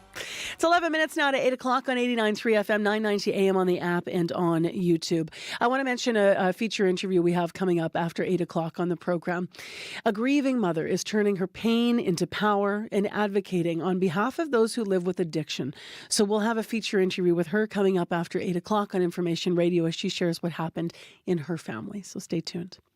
Right now, you may be hearing this morning in political news that Justin Trudeau, the Prime Minister of this country, has cancelled his year-end interviews with CBC and other outlets. In the aftermath now of the Finance Minister's resignation, many in Ottawa are waiting to hear from Justin Trudeau, and many are calling for him to step down. The calls are coming from all over the political aisle, including in his own party by some. Now, some of the Liberal MPs calling on Justin Trudeau to resign have said he should go in the past, but now MPs who've previously defended him have also asked him to turn the page. We asked you whether it's time for Trudeau to step down. CBC's Chidi Akuma spoke to Winnipeggers. David Joycey. So we're just wondering what Winnipeggers think. Do you think Justin Trudeau should resign? That's a very big question. My hesitation is I don't know who would replace him. If there were likely candidates around and you could say, look, this person has not only the charisma, but the experience and so on. Yes, I don't see that person, unfortunately. John Savard. He should have resigned a while ago, yeah. The mark of a good politician is know when to get out, and he missed the mark. It's as simple as that. And that's a Liberal speaking. So. I'm Diane Bozak. Should Justin Trudeau step down? I think Justin should step down. He's done enough faux pas that it's time for someone new. Freeland quitting? That was the icing on the cake for me. And how do you think him stepping down would better things for us over here? A new leader. I don't think he's going to be strong enough with Trump. So we do need a strong, opinionated Canadian for a change. My name is Fernando Molina, and I don't know much about politics, but I can see what's happening with the economy. Everybody's striking. People are not happy. So I think he kind of blew everything up. Maybe he had good intentions, but since he just backfired and it's not happening for this country right now. So definitely he needs to step down, stop to being stubborn, and realize, there's millions of people here that really need some change. So that's CBC's Chidi Akuma speaking with Winnipeggers about Justin Trudeau's future. Now, despite the calls for his resignation, it's unclear what the Prime Minister is going to do. So Tuesday night, he told MPs at a caucus meeting that he heard their concerns and would be taking time to think about his future. Paul Thomas is Professor Emeritus of Political Studies at the University of Manitoba and here to weigh in on this ongoing story. Good morning, Paul. Good morning, Marcy. So why don't I actually go through what the Winnipeggers had to say there? Why don't we start with that? So first of all, the idea that he's being stubborn and some saying he's worn out his welcome. You just have to know when to get out. Has he missed a moment here? I think so. As I look at his situation right now, he has three options, none of them good. He could resign, which might be in the best interest of the party, the country, and perhaps even his own best interest. He could call it an election, but I think that would take the party nowhere. Or he could try to stick around and put together a new cabinet and a prorogue parliament and have a new agenda of some kind. But he's in an untenable position, it seems to me.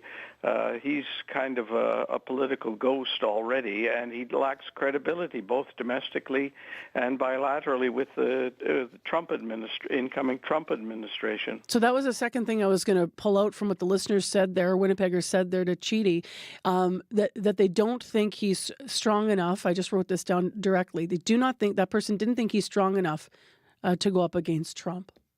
Yes, and he has the experience of the first edition of Trump and working with Chrystia Freeland, of course, to renegotiate NAFTA, the free trade agreement with the United States, and that was heavy going. And Canada presented a very strong and persuasive case, and they were the finance minister, now departed, and the prime minister were key to that. They were a good working partnership. They had a good working relationship.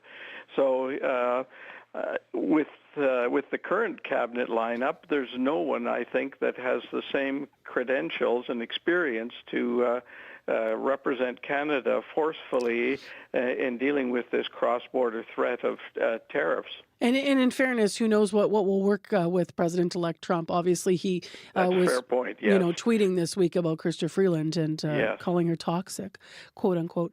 I'm letting the listeners do the interview for me, Paul, because the other big question is who would replace him.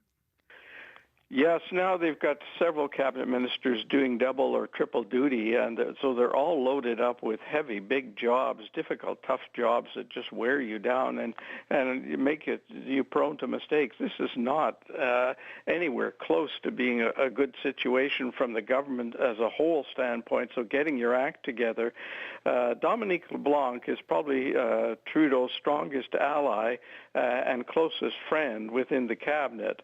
You get the impression from the outside that there aren't many people around Trudeau in the cabinet lineup who regarded themselves as close to the Prime Minister. He was a pretty isolated individual and very much listened more to his political staff than he did to cabinet ministers. So that's a problem. There's not an heir apparent, as one of your commentators in the street interview said. Who is the obvious successor? Dominique LeBlanc has indicated some interest in the job, but if you want to replace Trudeau, and if there's going to be an early convention, by definition, you can't be the interim leader. You probably have to step aside and concentrate on running your leadership campaign. So there's no easy path here for the Liberals in the current circumstances. What's at stake for Manitoba, Ed? I'm just curious if you feel, depending on what he does, if he resigns or if, I guess let's look at that picture. If he does resign, what's at stake for Manitoba? Like, what's your sense of our relationship and what that's been like with Trudeau? Yeah, there's so many angles to that, Marcy. I guess Wab Kinew and he seem to hit it off fairly well. Wab Kinew has been working the intergovernmental networks in his little over a year's time as our premier and seems to be very good at negotiating with them to create a common stance, to have some unified approach to the problems that are between federal and provincial governments and bilateral problems. But if Trudeau goes, and if we're headed to a Poilievre victory, the Conservative Party of Canada winning in October, his agenda, Poilievre's agenda, is to cut back on spending, and that would have to include transfers to the provinces. And so Manitoba is building its budgetary balance plan going by 2027 on generous federal transfer payments, and those may not dry up, but they may be substantially reduced from the levels at which they're happening now. And look, Manitoba is not a big player economically. It's a small, medium-sized province with small and medium-sized manufacturing, agriculture, mining, and other industries that would be affected drastically by a tariff regime that could cripple the Manitoba economy. So I've been trying to be optimistic about the possibility of the premiers as a unified group filling the vacuum created by the loss of Chrystia Freeland and the potential departure of the Prime Minister. Some days they sound like they've got their act together. Other days it sounds like they're each pursuing their own fundamental economic and political interests. So I don't know how long a sort of Team Canada approach led by the provincial premiers would hold together under tough bargaining with the United States. Well, I guess we're going to find out. So every day we're trying to touch this very important story, and we appreciate your perspective today. Thank you. It's remarkable times, Marcy. Yeah, it certainly is. Right. Bye now. Take care, Paul. Paul Thomas, Professor Emeritus of Political Studies at the University of Manitoba. Heather Wells now with headlines. CBC has obtained a scathing workplace report into the operations at Cancer Care Manitoba. It came from a survey of physicians by Doctors Manitoba. Among concerns are a toxic workplace, high levels of burnout, and some say operations at Cancer Care are in crisis mode. We'll hear more coming up. And will it or won't the provincial gas tax holiday continue? Finance Minister Adrian Salas says a decision has been made, and we should find out this week. We'll hear more coming up at 8:30. All right, thanks, Heather. You're welcome. Grant and Keniston, northbound and southbound lanes are all open. There is on Osborne, though, a stalled car in the curb lane, southbound Osborne before Stradbrook now. 788-3093 if you need us. Minus 20 is the current temperature in Winnipeg. We're going to fall to minus 21 in the sunshine. Stay with us. Today on Q with Tom Power. Lin-Manuel Miranda is one of the most successful songwriters in Broadway history, and he's bringing his talent back to the screen with Disney's upcoming film, Mufasa: The Lion King. Lin-Manuel Miranda will be here to tell you about the film and how the success of Hamilton changed his life. My name is Alexander Hamilton. That's coming up on Q, followed by Commotion with Elamine Abdel Mahmoud on CBC Radio 1, the CBC Listen app, and everywhere you get your podcasts. The CBC News is next. Coming up in half an hour, it's The Current with Matt Galloway. Budgets are tight for this year's holidays, but people are still looking to bring home some cheer. That has shoppers heading to second-hand stores for a thrifting Christmas that's good for the wallet and for the climate. That's coming up on The Current. This is World Report. Good morning. I'm Marcia Young. The media has a lot of questions for Prime Minister Justin Trudeau. The answers do not appear to be coming anytime soon. He has cancelled some planned year-end interviews, including with CBC News. But he attended the Liberal holiday party last night and had this to say.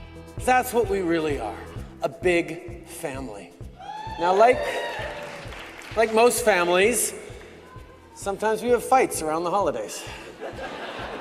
No answers there about when he plans to shuffle his cabinet or next steps for his own political career. Let's go to Janice McGregor in our Parliamentary Bureau. And Janice, let's talk about Trudeau's options. What can he do if he is thinking of resigning as Prime Minister?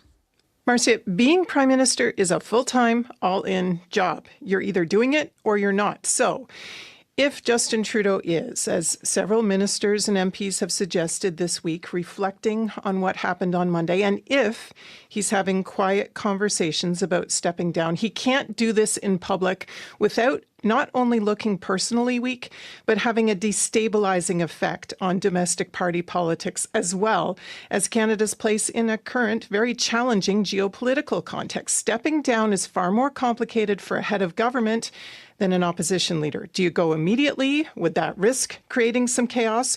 Or do you signal a date for your eventual exit and allow for an orderly transition to be mapped out? Until that plan is ready, he has to outwardly look like a guy who's still in the game and fighting, which could explain the upbeat tone and message when he appeared at 2 Liberal holiday events this week. And what are Trudeau's options if he wants to continue leading his party and run in the next election? He needs a new team that's loyal to him and prepared to take the fight to the Conservatives in the next election. So we'll see if a cabinet shuffle is still in the cards before the end of this week. Regardless of who's in or out, based on what the opposition leaders have said, this Parliament's days are numbered. The next time a confidence vote is held, if Justin Trudeau is still leader, New Democrats are no longer prepared to prop the Liberals up. So the odds for a spring election have risen. Yesterday, the Senate approved the spending estimates that the House passed last week. Watch now to see if this otherwise completely filibustered Parliament is prorogued, something that could give the Liberal Party time to hold a leadership race, if they're going to need one, or some breathing space to come up with a new strategy for 2025. All right, thank you. You're welcome. The CBC's Janice McGregor in Ottawa. There are concerns that bot accounts and Indian media are amplifying misinformation about Canadian institutions, and some fear it's contributing to rising tensions between Sikhs and Hindus in this country. CBC News reviewed hundreds of posts and online video. They focused on the days surrounding clashes between the religious groups in British Columbia and in Ontario. The CBC Saloni Bagra has more on what was found. Tensions continue in Canada after the recent pro-Khalistani mob attack on Hindu devotees. Khalistani sympathizers Brinsley has termed Canadians invaders and asked them to leave Canada.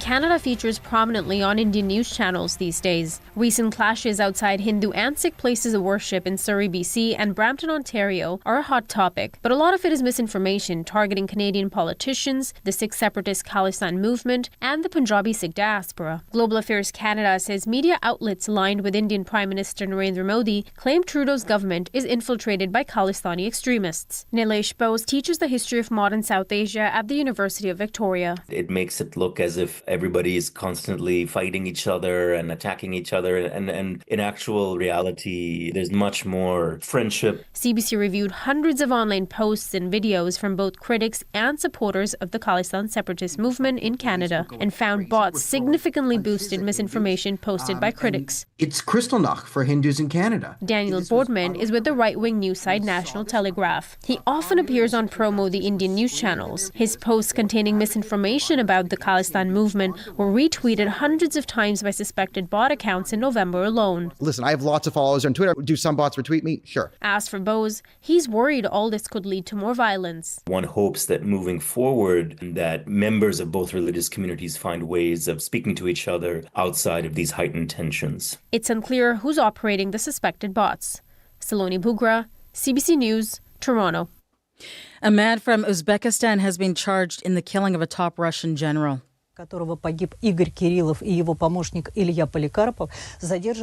Russia's investigative committee announcing the arrest and the assassination of Igor Kirillov.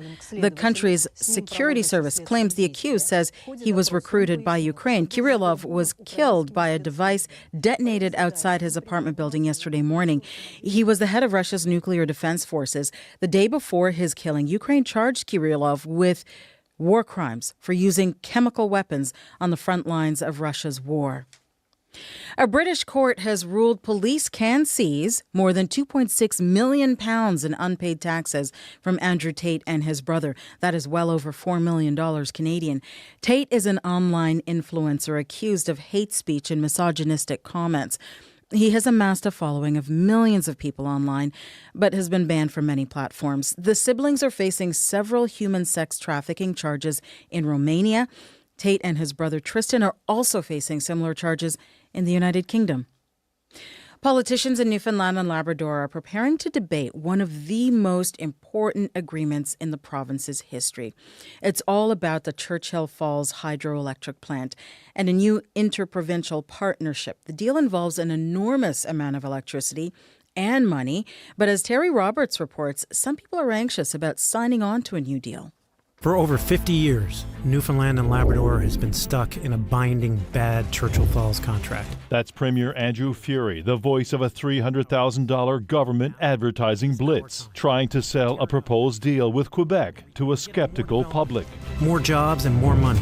Last week, Furey and Quebec Premier François Legault signed an MOU, one that will shred the humiliating Churchill Falls contract, expand power production on the river, and bring more than $200 billion in new revenue to the province. I don't understand the urgency. But there's a painful legacy here of poor power deals. So politicians like PC leader Tony Wakeham are pushing back against the plan to reopen the legislature on January 6th for a debate on the deal. They've had 4 years to negotiate and to get this MOU done. We have less than 3 weeks to turn around and do the analysis and be ready to go into the House of Assembly. Perhaps we didn't get as much as we should. Local energy critics like Ron Penny believe the deal favors Quebec, and he's worried the Liberals are rushing the process and will use the MOU as a launchpad for a winter election. And they want to run on this issue, and they'll probably do well. 50 years of feeling angry and powerless. But this is the only campaign underway right now. Terry Roberts, CBC News, St. John's. One of Canada's longest-running Indigenous newspapers is shutting down. The Indian Time newspaper has been covering the cross-border First Nation of Akwesasne for more than 40 years, but its advertising revenue and readership has been dropping. The paper prints its last edition this week. As the CBC's Jorge Barrera reports, it is a loss for the community. Is this it?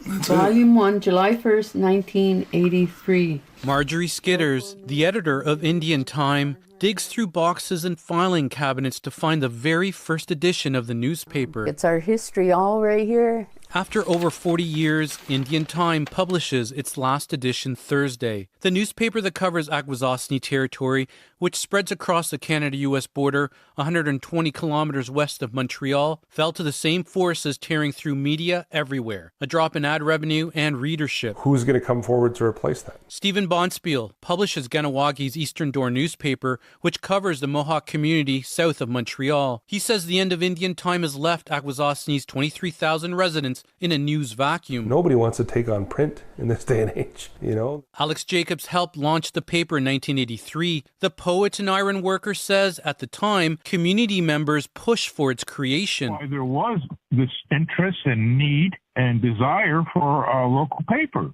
It's a connection to home. Isaac White covered protests, election scandals, and major tragedies for the paper. He's Indian Times' last reporter. I know that my byline will be here forever. His stories, in addition, soon to be filed away for posterity, now that there's no paper left to write the next page of Akwesasne's history. In some small way, I've been a part of this. Jorge Barrera, CBC News, on the Akwesasne territory near Cornwall, Ontario. And that is the latest national and international news from World Report. News anytime at cbcnews.ca. I'm Marcia Young.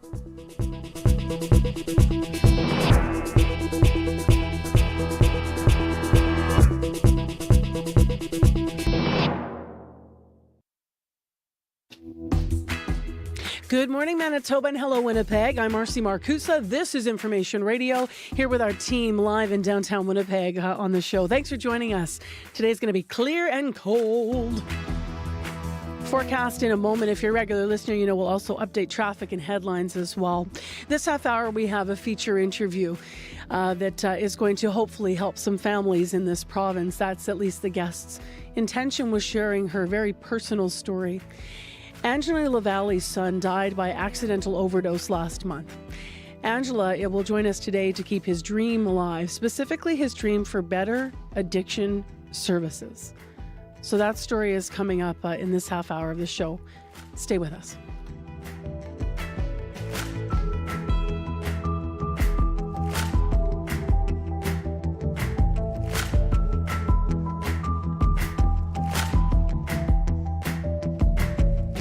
Let's go to headlines now with Heather Wells. Good morning.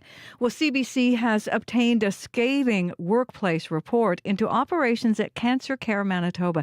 It came from a survey of physicians by Doctors Manitoba. Among the concerns, some who responded say operations at Cancer Care are in crisis mode. We're going to hear more about the survey results and what Doctors Manitoba has to say coming up. And an outreach organization known for serving people on the other side of the Red River is expanding into downtown Winnipeg. St. Boniface Street Links has partnered with a private property owner to house people who are experiencing addictions and homelessness. We're going to hear from one couple in our next local news coming up at 8:30. All right, thank you, Heather. You're welcome. To the weather now with Abby. We're looking at a colder day ahead, especially with the wind chill factored in. There's a risk of frostbite and exposed skin across the province. Right now, Winnipeg, we are still stuck at minus 20. The high would only get to minus 21 today. The wind chill is going to make it feel like minus 33 this morning. And then tonight, we'll see some clouds roll in. Snow will begin near midnight, and we should see 2 centimeters of snow on the floor by that time. And this will take us till around noon tomorrow. But for today, it's going to be more of a sunny day, and the wind chill is going to be in play. As you know, Abby, we were talking about what this time of year is like, and not this time of year, but like what this week is like. So we're heading into the holidays, and we asked what you're busy with, because sometimes, things are already starting, right? And you might be doing last minute stuff, or maybe you have some gatherings or traditions. So listeners have been writing. I love this. Constance Craven said, our family right now is playing Romoli, and we're already starting to eat lots. So love that. Mary Lyseki's doing the hamper thing, helping pack and deliver hampers from her church to families who need the hampers. And I like this. And I'm saying it out loud because maybe our colleagues are listening. Nudge, nudge, wink, wink. So Julie Kentner said, I'm starting a new tradition by hosting a hot chocolate bar for my team at the office. Look at May McKillop's face right now. May's here to do traffic. For those who can't see me, jaw drop. Can we do that? Right? Yeah. A hot chocolate bar. Please. I know. I'm obsessed with those things on Instagram where they put the whipped cream on sort of the cookie sheets and then they freeze it. And then you just scoop it off and put it on top of your hot chocolate like you're all fancy. I don't know about this. There you go. We got to all know about the new trends. Thanks, everybody, for writing to us this morning just to kind of touch where you're at. And it's a busy time of year.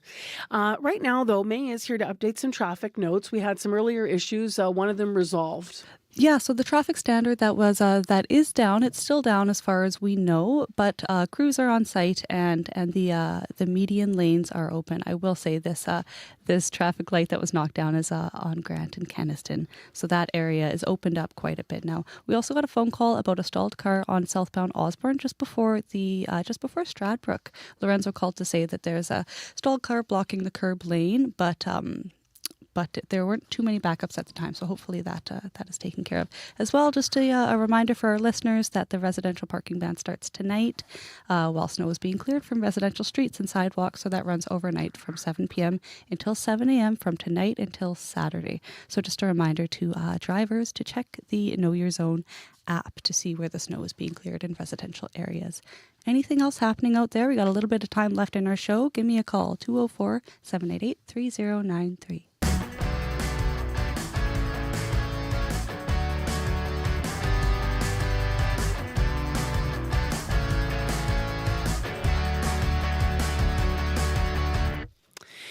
Well, as I mentioned, we have a feature interview this half hour. It has been little more than a month, just a month, since Angela Lavalle's world as she knew it collapsed. That's when she learned her 27-year-old son, Kyrell, was in an Edmonton hospital fighting for his life.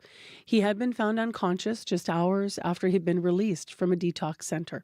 Now, at the time, he begged to send them to rehab instead of to the streets, but that didn't happen. Kyrell Lavalle, known as Blue Thunderbird Man, died just a few days later from complications due to an accidental overdose. Angela Lavalle has shared this story as a first-person piece that you can read on our CBC Manitoba website today. But she joins us in studio to share more about her son, and she's wearing his face actually on a sweatshirt that she's got on this morning. And she's here, she says, to advocate for others who might be in crisis. Good morning to you. Good morning. Thank you for sharing. I know that your intention is, for other families, so really appreciate you being here today. Thank you. It can't be easy to talk about. Obviously, he just passed away November 2nd. How are you doing? I'm doing well. I lean in a lot to community and ceremony, as well as leaning into the facts that this hasn't stopped with my son, and this is an ongoing pandemic that continues to move in our communities, and that's continuing to take a hold on our children and our people. Your shirt with Kyrell's name, face on there says, quote, "Come as you are." Yeah. Tell me a bit about Kyrell. What was he like? Was that one of the things he would say? Yeah. So Kyrell, Blue Thunderbird Man, the essence of his spirit, he is one of my greatest teachers. My children are my greatest teachers. And to come as you are is something that he has always guided himself with, is being present in the moment and then accepting people for who they are and how they come. And there are many stories that he shares. He struggled with a lot of mental health as well as undiagnosed autism. And if many people know, with autism, it's a gift. They have a gift of seeing the world way beyond that we can ever see. And they carry a lot of empathy. So come as you are was always what he believed people should be doing when servicing folks who are struggling with addiction. What kind of struggles with addiction did he live with? It started with alcohol. Yeah, it started with alcohol, with the substance use of alcohol, and it just spiraled from there. And even with that, he had a lot of beautifulness in that. So when people think that, when people struggle with addiction, oh, well, they're not going to do anything for themselves. They really do a lot for themselves. To get up every day and to fight the spirit of addiction is a lot of work. Tell me a little bit about the stigma along the way that you and that Kyrell came to understand about people who live with addiction. The big one, I believe and always believed, was that if somebody walks into an emergency room, that is not the place for them. Or that if a young person who is 20 years old, and this has happened to Kyrell many times, learning how to advocate through the resources, and emergency room would be one of them, that he was using up the resources. And when we think about alcohol addiction, that their heart rate goes way up, and they can go into a I can't remember what you call it, but they can go into an alcohol Into a state? yeah, Yeah. into a state of where he's even swallowed his tongue before. So the invite to those places were always met with a lot of people who were not so kind to him, as though he felt the energies of people being rude. There were many times if I could not be with him in the space, I would have to get on the phone or be in there in person and advocate to treat him better. This leads us into, I know, something that you feel is really important to walk through, which is his final days. Mm. So he was in Edmonton, and can you tell us, what happened that led him to be in the hospital in the final moment there, and what that was like? And I speak to this even though he was in Edmonton, that this has actually happened to him in Manitoba too. And we know this happens in many places in Canada where people are asked to, they're discharged from detox because either their 2 weeks has come up, their body has come down from the symptoms. So they're often told to leave, and even if they don't go right from detox right to treatment. There's an in-between. And he actually asked to stay. Yeah. Why would he have asked to stay? Because he knows his body. He wanted to stay, and he also knew that going back, we wanted to make a plan for him to come back to Manitoba. And he didn't want to go to the homeless shelters because he knew out there that there was a high risk of him using to comfort his body. That if he was to leave detox, that he would go right back to where he was on the pathway of addiction. How long was it between when he was discharged, despite saying he didn't less than 8 hours before they found him? Yeah.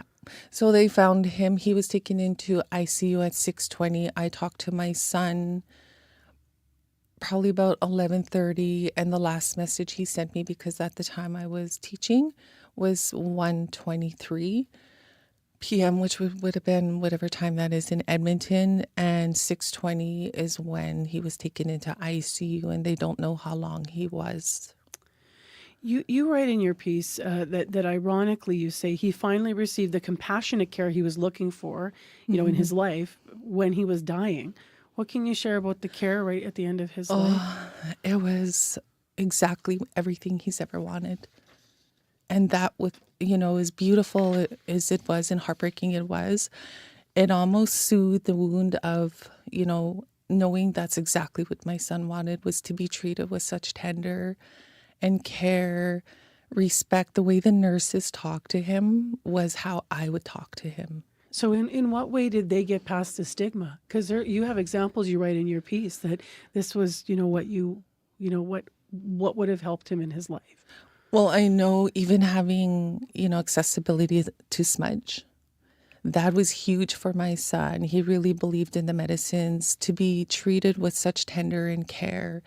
I know when we were at the hospital, there was no talk about, he overdosed, or he did this, or he's homeless. Those words were not mentioned once. They spoke to my son as though he was still awake. They spoke to us in such a kind manner.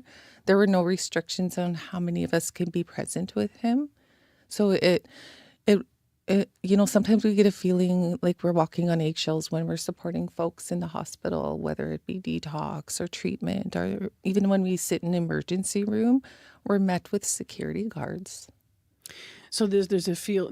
I understand even the word addict at the end of your son's life. You noticed that it wasn't being used. No. And would it have been used before? Yes. Yeah. And it's almost like the energy, and I know this many times, my son has been told, you're back again. So you're dismissed before you're even being seen for what you're there for care? Yeah. So we would celebrate it even if my son was sober for half an hour. If my son was sober for a day, that was making progress. And we celebrated and honored every time he found the courage to go and utilize the resources. I want to move to some bigger things because I know you do too. It's 8:23. We're in conversation with Angela LaValle about the loss of her son, but also about the lessons from his loss. What would you like to see directly change in the way that we care for people living with addiction? I think a lot of it is around the narrative and see them beyond what they're using. A huge piece too is there's a huge gap between detox and treatment, and we are losing a lot of people between that. It's not a 9 to 5 pandemic. It's not. Sometimes people want to go to treatment and it's 4:00 in the morning. What do we do for them? There are no spaces. You've said Kyrell's spirit is guiding you in your grief and advocacy. Can you tell me a bit about that? I believe that sometimes people, and it's so unfortunate that, and I say this a lot in other capacities where we work, it's unfortunate that something tragic has to happen before people listen. And sometimes, it shouldn't happen. And unfortunately, I could be quiet about it and I could stay in my grief and I can focus on the loss of my son, but that's not how my heart works. That's not how my son was.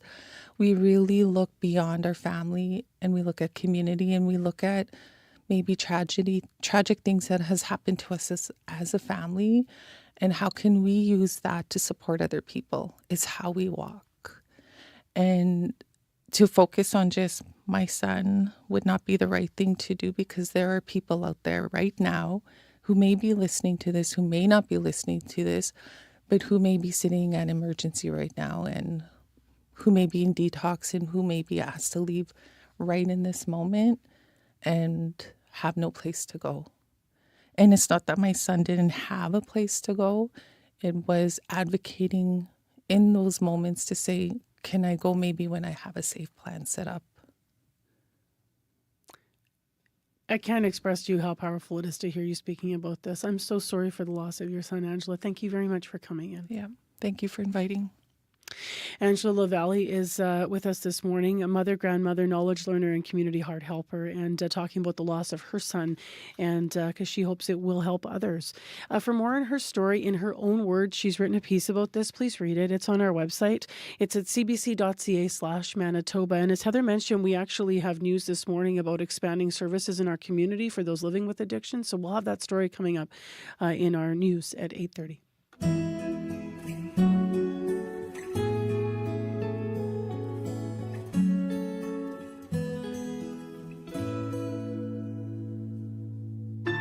We carry a world of information in our pockets because we want to know. Breaking news that shapes our world, staying on top of stories around the globe, and connected close to home. It's news you can trust, delivered when you want and where you want on Canada's News app.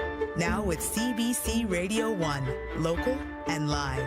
Download the CBC News app for free.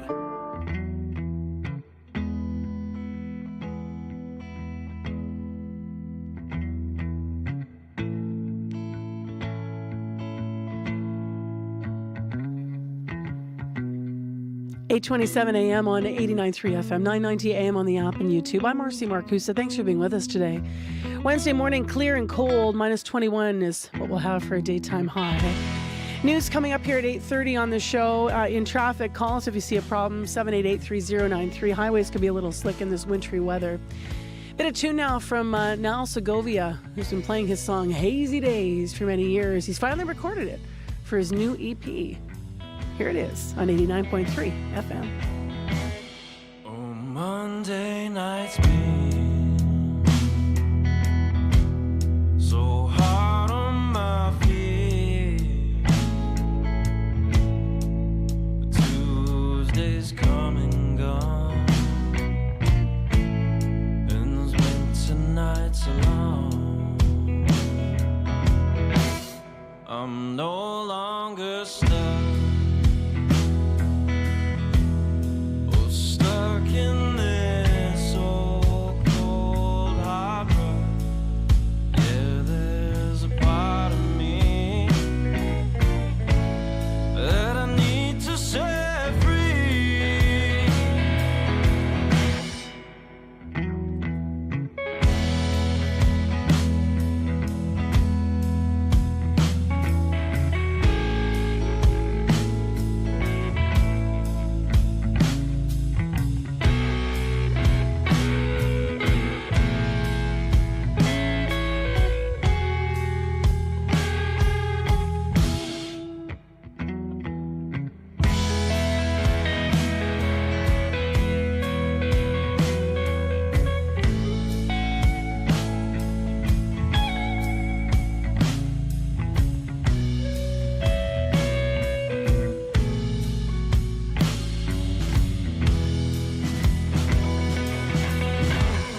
Now Segovia out of Calgary, a tune's called Hazy Days.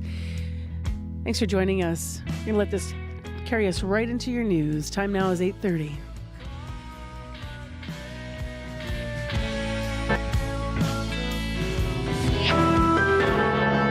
This is CBC News. Good morning. I'm Heather Wells in Winnipeg. At 8:30, it's minus 20 downtown, but at the airport, it's minus 25. Bundle up. Our high today is just minus 21. A review of Cancer Care Manitoba paints a picture of an organization in crisis mode. CBC News has obtained the report by Doctors Manitoba. Our Megan Ketchison has been looking through this report and joins us now live. Megan? Well, this report by Doctors Manitoba describes Cancer Care Manitoba as a toxic workplace with a culture of favoritism and a high level of moral distress. It was prompted after a number of physicians at Cancer Care came forward with complaints. In September, the professional organization reached out to more than 100 doctors, and about half replied. 72% said they were distressed, and 51% said they experienced burnout. Many worry the issue could impact patient care. They said they could not in good conscience recommend it as a place to work. There were other concerns about a lack of transparency in decision-making, and others expressed fear of reprisal for their words. Doctors Manitoba says there were also allegations of serious breaches of code of ethics by senior administration. It says those are beyond the scope of the review, but the concerns are being sent to the Ombudsman. Last month, Cancer Care did say it had started the process of an international search for a new president and CEO. A new leader should be in place next year. CBC has reached out to Cancer Care and to the Minister of Health for comment. Reporting live, Megan Ketchison, CBC News. Thank you so much, Megan. An outreach organization known for serving people on the other side of the river, of the Red River, is expanding into downtown Winnipeg. St. Boniface Street Links has partnered with a private property owner to house people experiencing addictions and homelessness. Devani Hudson and her partner Dwayne have moved into the apartment block on Fountain Street. Before that, they were living in encampments. It feels amazing, like being sober. It feels like more doors are being opened for us and like more better opportunities. We get a chance. Get a second chance at life. The apartment complex offers drug-free transitional housing for people leaving the organization's temporary bed space. It will have a drug stabilization center along with cameras, security, and Street Links staff on site.